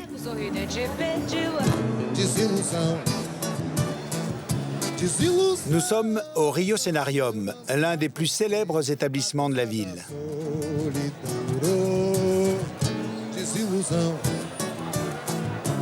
La danse qu'on y pratique ce soir s'appelle le Samba Gafieira, en hommage au lieu où elle est née. La haute société brésilienne voyait d'un mauvais œil cette danse jugée sulfureuse, comme ce fut le cas d'ailleurs pour le tango en Argentine.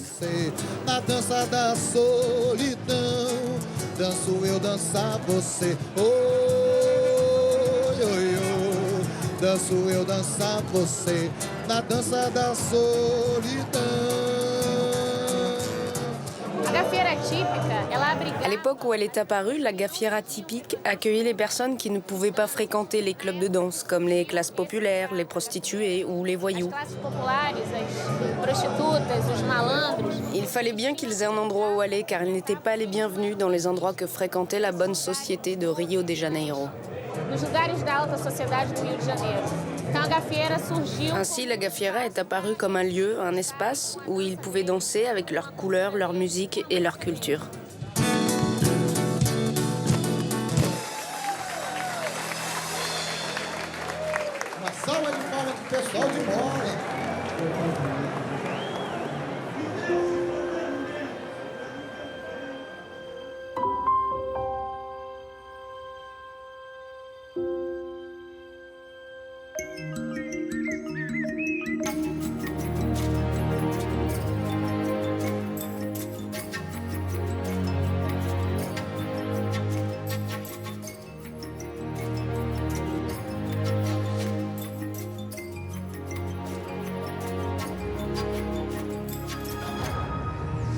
Pendant longtemps, grâce au Brésil, les Portugais domineront le marché de la canne à sucre. Et puis, après 1630, eh bien, leur suprématie va décliner au profit tout d'abord des Anglais, puis des Français. Et cela grâce à un homme, il s'appelle Colbert. Colbert, ministre du roi Louis XIV. Il va mener une grande politique expansionniste. Il va tout d'abord créer des comptoirs, notamment au Sénégal, puis il achètera la Guadeloupe et l'île de la Martinique. Et à partir de cette époque, eh bien, le sucre va devenir très à la mode à la cour du roi Louis XIV. Nous quittons donc le Brésil, Rio et son magnifique jardin botanique pour un autre lieu tout aussi magique, le château de Versailles.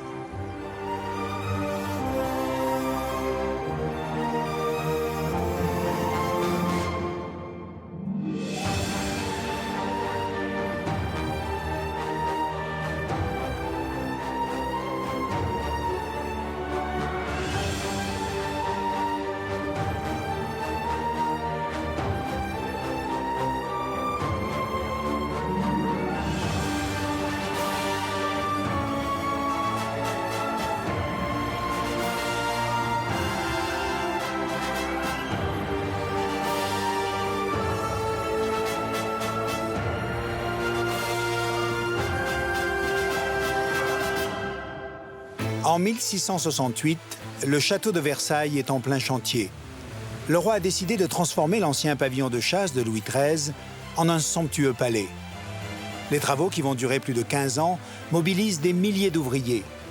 Alors, en attendant leur achèvement, Louis XIV fait patienter la cour en organisant des fêtes dans les jardins.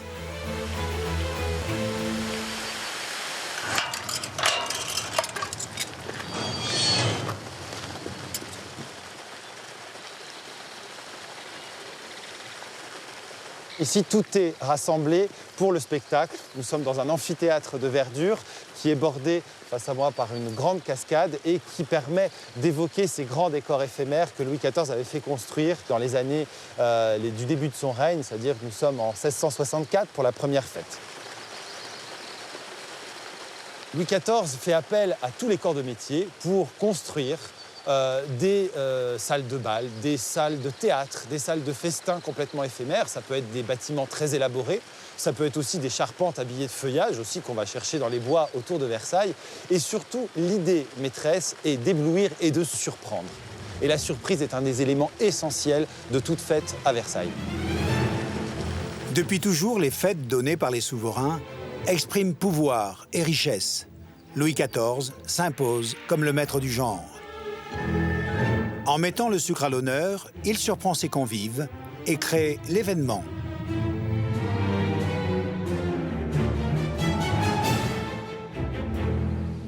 L'élément sucré était quelque chose qui était particulièrement prisé à la cour. Et lors de la fête de 1668, le chemin qui menait au bosquet où était servie la collation a eu cette particularité d'être agrémenté d'arbustes qu'on avait mis en caisse. Et sur ces arbustes, qui étaient d'essence assez variées, on avait accroché des fruits confits de toutes sortes.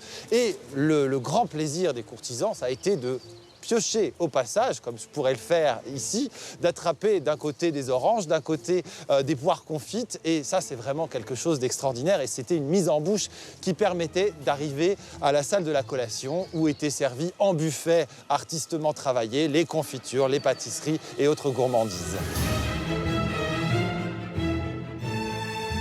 Ce goût pour la mise en scène est pour le roi Louis XIV un outil promotionnel inestimable.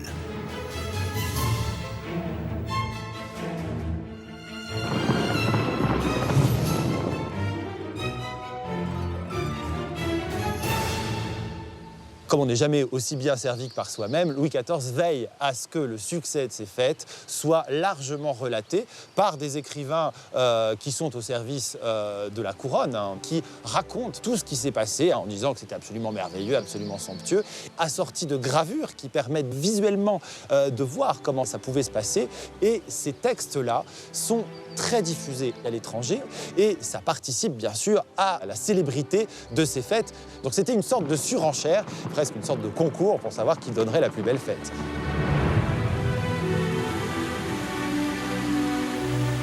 En 1683, les travaux d'agrandissement de Versailles sont terminés et Louis XIV peut enfin investir l'intérieur du château.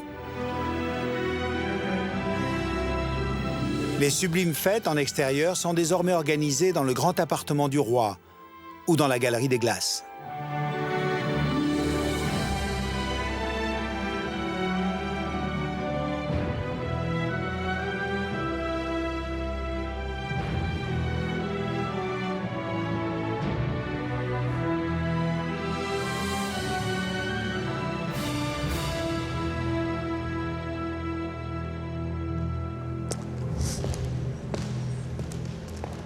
La première réception donnée par le roi Louis XIV au château de Versailles a lieu ici, dans cette galerie qui relie la chambre de la reine à celle du roi.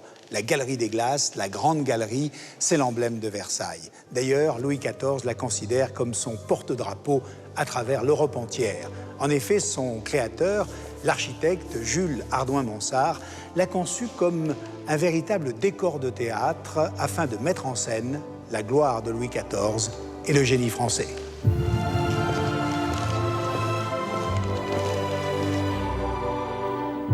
Les 30 compositions de la voûte peintes par Charles Lebrun illustrent également l'histoire glorieuse de Louis XIV.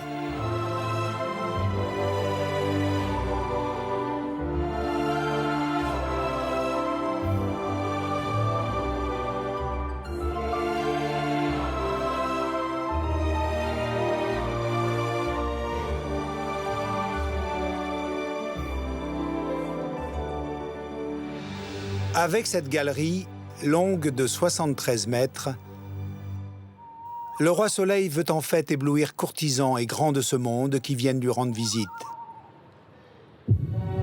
Si la galerie des glaces n'a pas été imaginée pour y donner des fêtes, le grand appartement du roi, en revanche, est une enfilade de salons consacrés aux réceptions.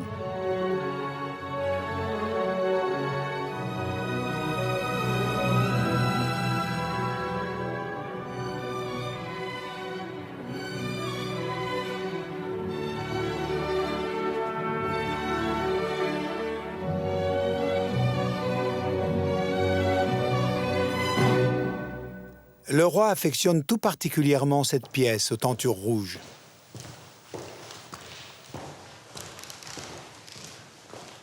C'est dans ce salon, le salon de Mars, que l'on peut admirer ce magnifique tableau de Louis XIV à cheval, un tableau peint par René-Antoine Wass. Louis XIV qui venait ici, dans cette salle des bals, pour rejoindre ses invités afin d'écouter de la musique. En fait, cette salle, auparavant, était la salle des gardes de la chambre du roi. Il suffit de lever les yeux pour s'en rendre compte. Toutes les scènes qui décorent le plafond sont des scènes guerrières, y compris jusqu'à la collection, la variation de casques militaires qui ont été dessinés par Charles Lebrun et qui soutiennent la corniche de ce plafond.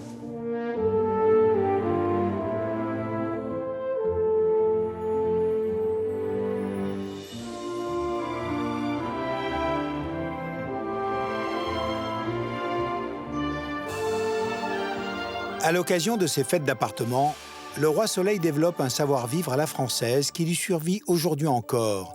C'est l'étiquette.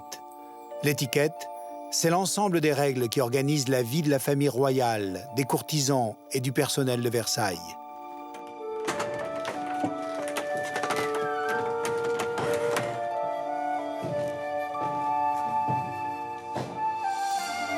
Cette table est une évocation de ce que pouvait être la cérémonie du grand couvert à l'époque de Louis XIV. Lorsque le roi prenait son repas en public au grand couvert, ça voulait dire qu'il mangeait en famille, c'est-à-dire avec ses enfants. Alors, le grand couvert était largement ouvert au public. Ça, c'était le règlement qu'il disait. C'est un repas public, tout le monde peut assister. Alors, bien sûr, il y avait la cour et il y avait les curieux de passage. Et les curieux de passage, alors selon le règlement, tout le monde pouvait passer, mais on a des mémoires qui nous indiquent qu'en vérité, il fallait donner un bakchich à l'huissier de la chambre qui tenait la porte pour qu'il vous laisse entrer. Le grand couvert est l'un des moments clés de la vie à la cour. Il se déroule tous les soirs vers 22 h dans l'antichambre du roi ou de la reine. Pour les courtisans, c'est l'occasion d'approcher le roi qui n'accorde de grâce qu'à ceux qu'il connaît. Mais le rituel du grand couvert, c'est aussi un spectacle extrêmement bien réglé. Un véritable ballet orchestré par un maître d'hôtel qui commande les officiers de la table du roi.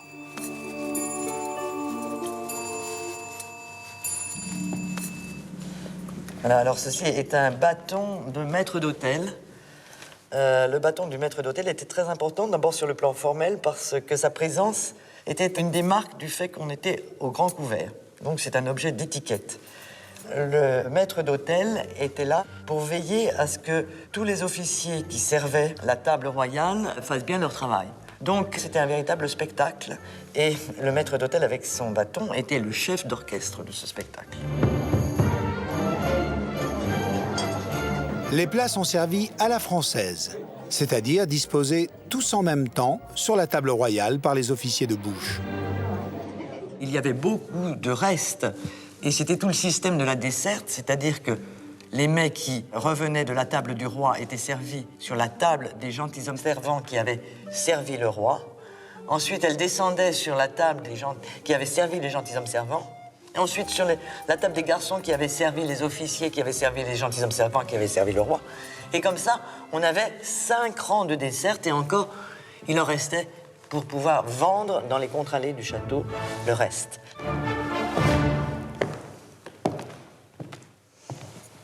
Les premiers menus établis pour Versailles sont retranscrits dans ces livres. On y découvre aussi de nouvelles recettes à base de sucre ou de grandes créations comme la crème chantilly ou la sauce béchamel, invention de Louis de Béchamel, maître d'hôtel du roi. Déjà, dès le règne de Louis XIV, On était à un moment où on s'acheminait vers une plus grande recherche du goût, de la saveur des aliments, alors qu'au Moyen-Âge, cette saveur était noyée dans des sauces épaisses et avec des épices ou des sauces acides qui faisaient qu'on n'avait pas vraiment la saveur de l'aliment. Au fil des années, les goûts s'aiguisent. La gastronomie s'adapte à l'image que veut renvoyer le roi. Elle se veut somptueuse et raffinée. C'est la naissance de la grande cuisine française. Près des grilles du château, dans les cuisines d'un restaurant gastronomique réputé, cette tradition se perpétue. Des recettes élaborées sous Louis XIV font toujours partie des plats proposés. Mais l'arrivée de ce sucre produit et raffiné aux Antilles va aussi révolutionner certains métiers de l'époque.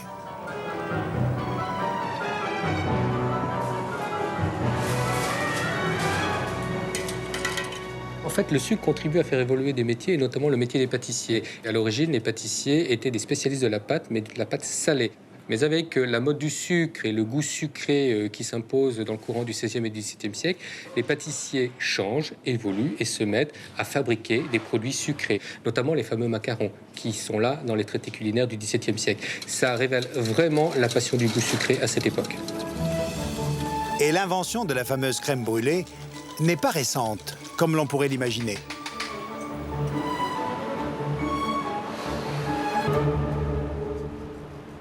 La crème brûlée est clairement une invention de l'époque de Louis XIV et il semblerait que c'était, comme on dit aujourd'hui, un must à la table de Louis XIV, cette fameuse crème brûlée.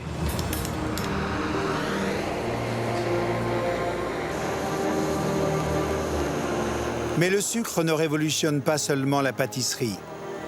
Il va aussi contribuer à donner ses lettres de noblesse au champagne.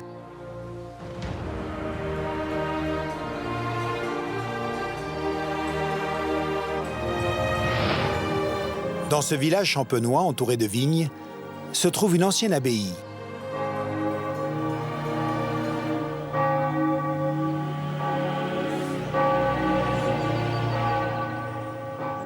C'est ici qu'au XVIIe siècle vivait un moine bénédictin devenu célèbre. Son nom, Pierre Pérignon. Voici la tombe de Dom Pierre Pérignon, qui fut un moine bénédictin, contemporain du roi Louis XIV, et qui a donné au vin de Champagne toutes ses lettres de noblesse. Il va être nommé en 1668 cellérier de cette abbaye, avec pour mission de gérer les biens de l'abbaye. Il aura notamment à reconstruire le couvent, le cloître, et pour ce faire, il va s'appuyer sur le trésor qui est entre ses mains, à savoir les vignes et le vin qu'il peut en tirer. À son arrivée, les moines de l'abbaye produisent déjà du vin, mais un vin tranquille, c'est-à-dire sans bulle. Louis XIV aimait beaucoup le vin de Champagne. On raconte qu'il aurait découvert ce vin au jour de son sacre, en 1654, à Reims, et que petit à petit, eh bien, il aura l'habitude de boire du vin de Champagne. Sous Louis XIV, le vin de Champagne est un vin difficile à conserver, qui bouillonne au bout de quelques mois et devient imbuvable. Cette tendance naturelle à mousser vient du climat froid de la Champagne. Les levures n'ont pas le temps de transformer en alcool le sucre du raisin. Une anecdote raconte que Dom Pierre Pérignon, à la veille des vendanges, se faisait apporter des paniers échantillons des différentes parcelles. Il les goûtait au matin, à jeun, et à partir de son sentiment, il faisait marier tant de paniers de telle parcelle avec tant de paniers de telle parcelle qui étaient tout de suite vendangés et mis sur le pressoir. Mais c'est surtout en ajoutant du sucre dans le vin qu'il réussit l'exploit de stabiliser cette fermentation naturelle.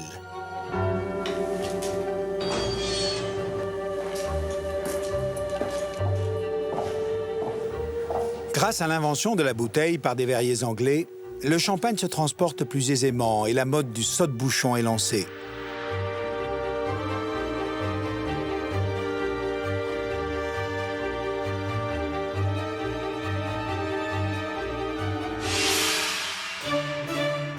À la fin du règne de Louis XIV, le champagne anime les dîners parisiens des libertins qui se détournent peu à peu de la cour de Versailles.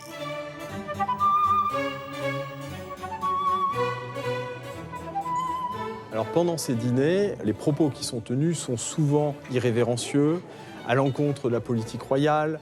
Et donc, il vaut mieux qu'il n'y ait pas d'oreilles indiscrètes pour espionner ce qui se dit. Donc, on va chercher à s'affranchir de tout service. Et ce vin de champagne vendu en bouteille ne nécessite pas de valet pour aller carafer un vin en sortie d'un tonneau et le présenter à table. Il suffira de déposer le vin dans des rafraîchissoirs remplis de glace pour le maintenir au frais et chacun se sert à volonté pendant le cours du repas.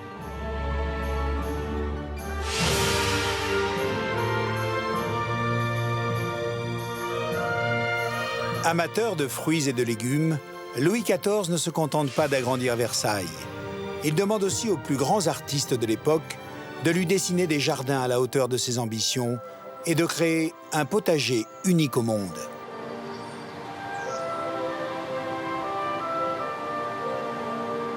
Après 5 ans de travaux et grâce à l'immense talent d'un homme, Jean-Baptiste de la Quintinie, le potager du roi devient le garde-manger de Versailles.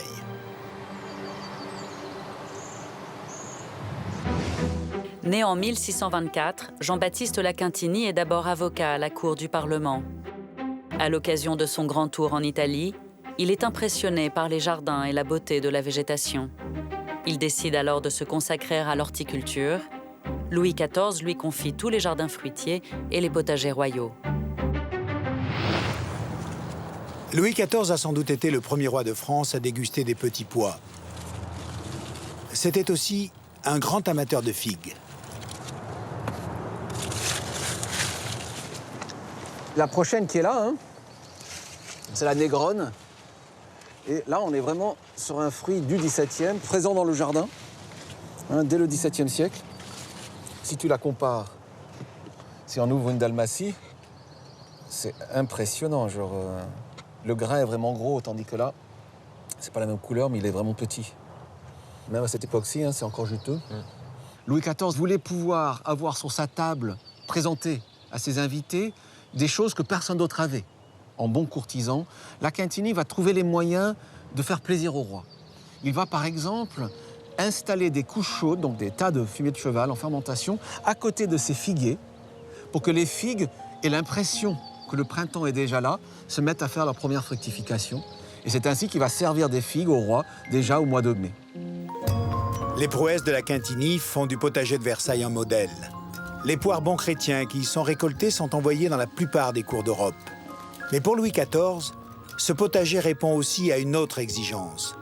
Produire directement, dans l'enceinte du château, des fruits et des légumes qui respectent la chaîne hiérarchique de l'être. Ce que les historiens appellent la grande chaîne de l'être, c'est un système où ce qui est le plus proche du soleil, ce qui est le plus proche du paradis, est noble et bon. Ce qui est le plus proche du sol et donc de l'enfer est le moins noble ou le plus bas. Pour ce qui concerne les fruits et légumes, la chaîne de l'être, la grande chaîne de l'être, s'applique aussi. Les fruits qui poussent dans les arbres, qui donc sont en hauteur, sont meilleurs à la consommation des élites que, par exemple, ceux qui poussent sous terre, les racines, toutes les racines, qui sont plutôt considérées comme basses. Et c'est là où nous retrouvons cette bizarrerie de la classification du XVIe et du XVIIe siècle, où l'asperge, malgré le fait que ça pousse sous terre, est considéré comme un fruit. Cette bizarrerie, on la doit à Louis XIV. Le roi qui raffole des asperges n'hésite pas à apporter quelques rectifications à cette chaîne hiérarchique qui régit l'art de la table. L'asperge, en tant que fruit, devient donc incontournable à la cour, comme les oranges, cultivées elles aussi à Versailles.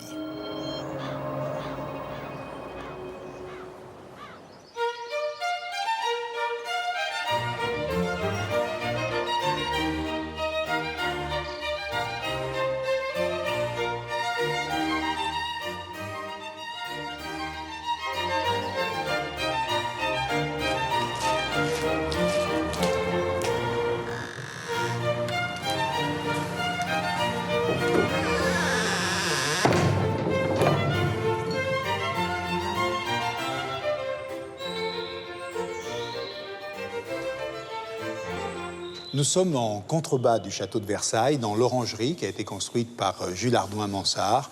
C'est un espace interdit au public parce que l'hiver, il abrite, vous le voyez, tous les arbustes du parc qui sont en caisse. Il y en a à peu près 1500 et beaucoup sont des orangers.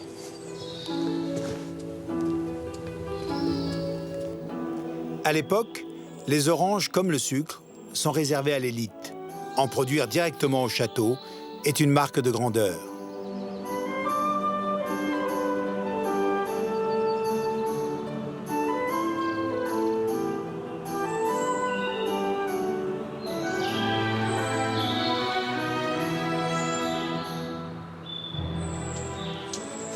L'oranger sous Louis XIV est très important. On l'aime pour son fruit frais ou confit grâce au sucre. On l'aime aussi pour le parfum qui se dégage de sa fleur. La fleur d'oranger, c'est le parfum que se met le roi et une partie de la cour pour cacher quelques odeurs corporelles. Il faut dire qu'à l'époque, il y a très peu de salles de bain au château de Versailles et on se méfie de l'eau. Et bien que le roi prennent un bain tous les après-midi après la chasse, eh bien, le reste de la cour préfère se frictionner le corps avec un chiffon en toile, imbibé soit d'alcool, soit de vinaigre, d'où l'expression « faire sa toilette ».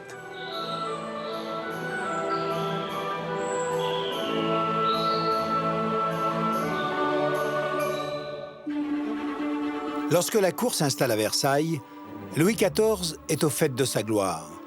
Il règne en maître absolu, partageant sa vie entre ses courtisans, la reine, ses nombreuses maîtresses, ses enfants illégitimes. Mais il y a une femme qui va bouleverser cet équilibre. C'est Madame de Maintenon, née Françoise d'Aubigné.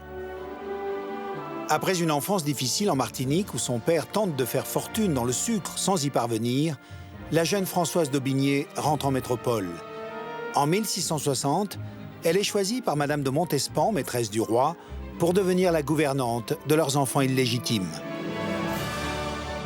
Au tout départ, Louis XIV se méfie beaucoup de Françoise d'Aubigné, veuve Scarron, quand elle est repérée par Madame de Montespan pour avoir la charge des enfants qui doivent être cachés, puisque ce sont les fruits d'un double adultère. Louis XIV se méfie parce qu'elle a une réputation de précieuse, de bel esprit. Et puis, petit à petit, ce qui va séduire le roi, c'est cette empathie qu'elle a avec les enfants, qui est exceptionnelle pour l'époque.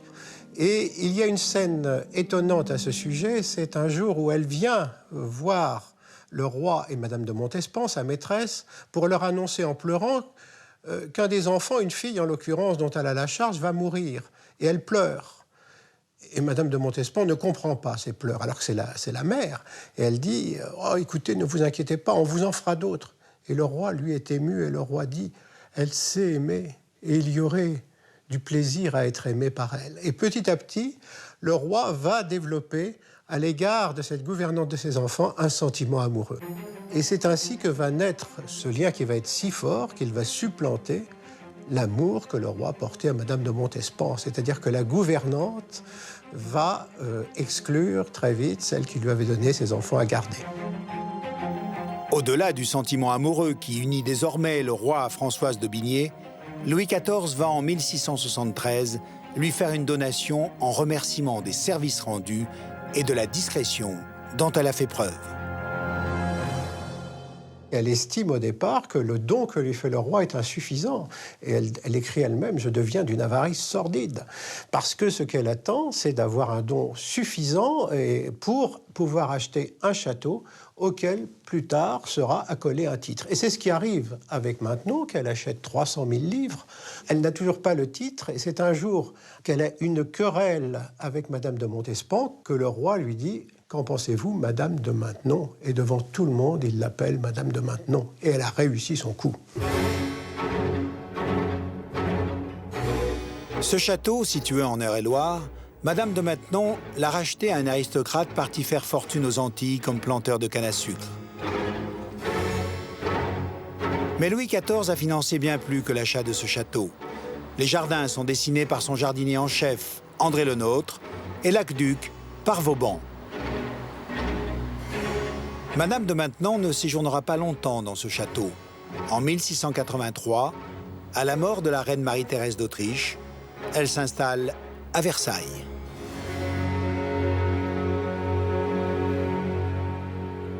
C'est le roi qui, en quelques jours, va faire venir Madame de Maintenon, va l'installer dans l'appartement de la reine. C'est déjà qu'il a pris sa décision, et sa décision, c'est de l'épouser pour la garder parce qu'il l'aime. Louis XIV épouse Madame de Maintenon dans le plus grand des secrets. Une union qui déplaît à plus d'un. Ses conseillers l'auraient volontiers marié à l'infante Isabelle du Portugal ou la princesse Anne-Marie-Louise de Toscane. Le couple s'installe à Versailles. Pourtant, Madame de Maintenon ne portera jamais le titre de reine. Louis XIV, comme chacun sait, a pour emblème le soleil. Il règne comme un astre sur la cour, les courtisans, mais aussi sur les arts et les artistes de l'époque. Avec lui, l'opéra, le théâtre, la danse, la musique connaissent un essor considérable. Sans oublier les comédies-ballets, très en vogue à l'époque.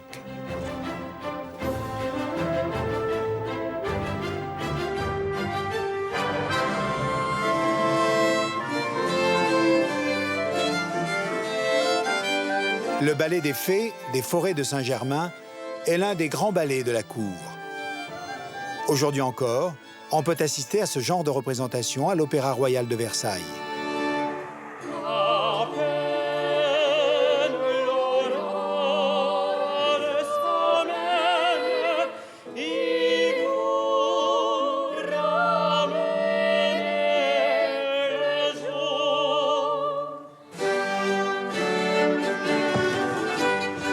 Louis XIV a commencé sa carrière d'artiste, si j'ose dire, en tant que danseur. C'était un excellent danseur, il était passionné par la chorégraphie et dans sa jeunesse, il participe à de nombreux ballets de cour. Alors qu'est-ce qu'un ballet de cour? C'est quelque chose d'extrêmement codifié. C'est une sorte de chorégraphie sur un argument le plus souvent féerique, fantasmagorique, qui permet une débauche de costumes tous plus étonnants les uns que les autres et heureusement on en a conservé un certain nombre de dessins. On pouvait être costumé en homard, en notes de musique, enfin des choses aussi très bizarres. Et Louis XIV lui-même, et ça on a aussi peine à l'imaginer, pouvait danser des rôles féminins. On sait qu'il a été costumé en bergère, en nymphe, etc.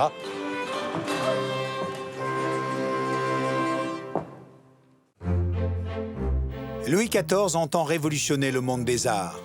Il veut montrer au reste de l'Europe le talent d'une France artistique et innovante.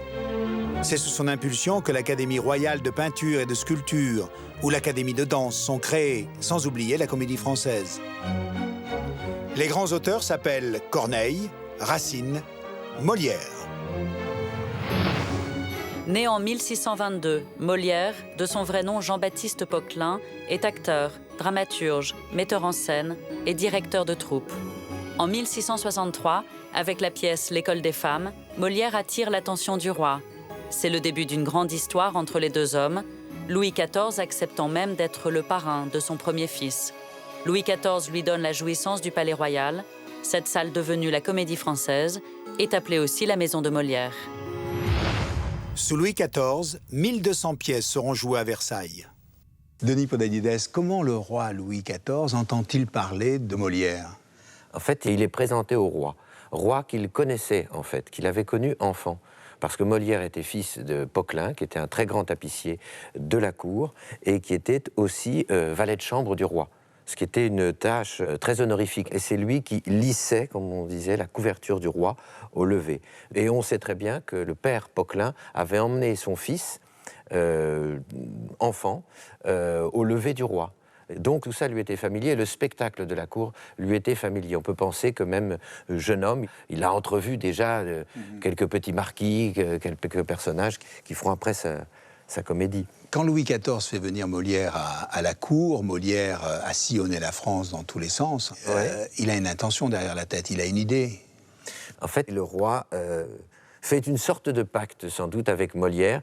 Vous allez jouer régulièrement pour moi et vous allez créer une comédie française. À cette époque-là, ce sont les Italiens qui tiennent le haut du pavé et Louis XIV a en tête un art français et voit en Molière la possibilité de créer un art comique français qui puisse asseoir sa domination sur le reste de l'Europe. Et c'est en subventionnant et en académisant les arts que Louis XIV crée cette formidable domination française. Et l'autre grand artiste, évidemment, à ce moment-là, c'est Lully, grand maître de ballet, et qu'on a fait venir d'Italie à grands frais, et que l'opéra aussi était purement italien. Et il va créer aussi un opéra français. Tout ça va dans la même idée d'une prise de pouvoir de la culture française sur l'Europe. Molière et Lully vont travailler ensemble. Ça donne Le Bourgeois gentilhomme. Alors ça donne, il y a quelques comédies-ballets avant ça, mais Le Bourgeois gentilhomme, en 1670, est vraiment le chef-d'œuvre de leur collaboration.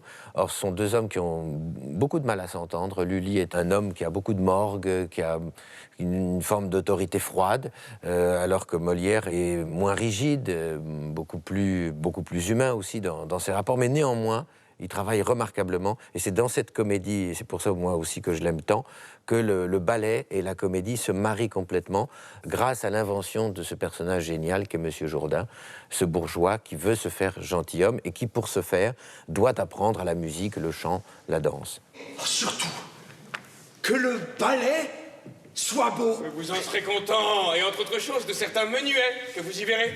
Oh, les menuets sont ma danse, et je veux que vous me les voyiez danser. Allons. La la la la la en cadence, s'il vous plaît. La la la la jambe droite, la ne remuez point dans les épaules. La la la la la la la la vos deux bras sont estropillés. Haussez la tête, tournez la pointe, le pied en dehors. La. Oh.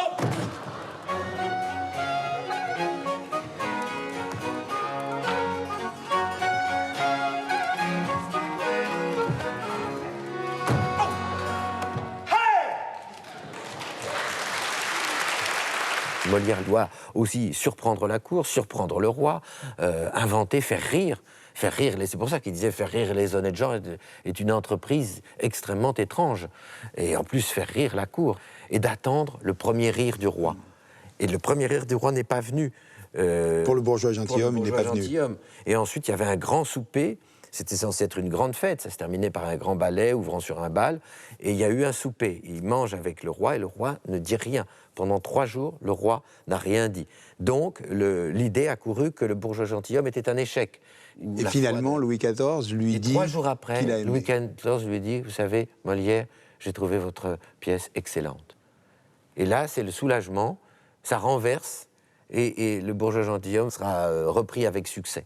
Molière, c'est la moquerie. Molière, c'est l'homme qui plante sa plume dans de l'acide et qui dépeint la société de l'époque avec beaucoup d'humour et de réalisme. Comment le roi Louis XIV prend-il cet humour-là ? Alors Molière passe son temps à s'adapter tout en essayant de trouver sa liberté. C'est un travail permanent. Les artistes vont devoir à la fois honorer leur protecteur, honorer celui qui les subventionne, et en plus, ils sont quand même soumis à l'exigence d'originalité, de création, toujours dans cette idée de créer un art français et installer la domination du royaume de France sur toute l'Europe par les arts. Et Molière s'inscrivait dans ce mouvement-là. Le bourgeois gentilhomme, par exemple, devait être une très grande fête destinée à éblouir non seulement la cour de France, mais aussi que toutes les autres cours. Et c'est la raison pour laquelle, sans doute, le rayonnement de Versailles continue jusqu'à aujourd'hui à émerveiller un petit peu tous les pays. C'est un soleil le roi soleil, c'est ici, à Versailles, qu'il a vraiment pris son sens. Et tout d'ailleurs, la galerie des glaces, les jets d'eau, les bosquets, enfin tout va dans le sens de cette cour qui se mire en elle-même, de ce roi qui se regarde lui-même et qui éblouit la France, l'Europe, le monde.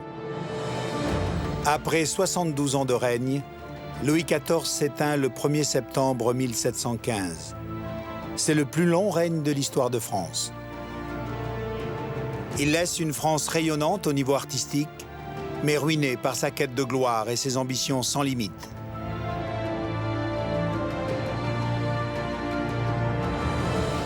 Au XVIIIe siècle, la maîtrise du commerce du sucre a été une priorité pour les nations. C'est d'ailleurs le cas de la France. À l'issue de la guerre de 7 ans qui oppose notre pays à l'Angleterre, eh bien, le roi Louis XV sera obligé de céder le Canada et la Louisiane pour pouvoir conserver la Guadeloupe et la Martinique, dont le sucre nourrit à l'époque 1 Français sur 8. D'ailleurs, Voltaire sera un des premiers à applaudir cette décision, car à ses yeux, eh bien, le sucre a bien plus de valeur que quelques arpents de neige. Comme quoi, le sucre a été un acteur majeur de l'histoire. Voilà, ainsi se termine ici au château de Versailles cet épisode du Grand Tour, mais le voyage continue. C'est par la fin que tout commence. À bientôt.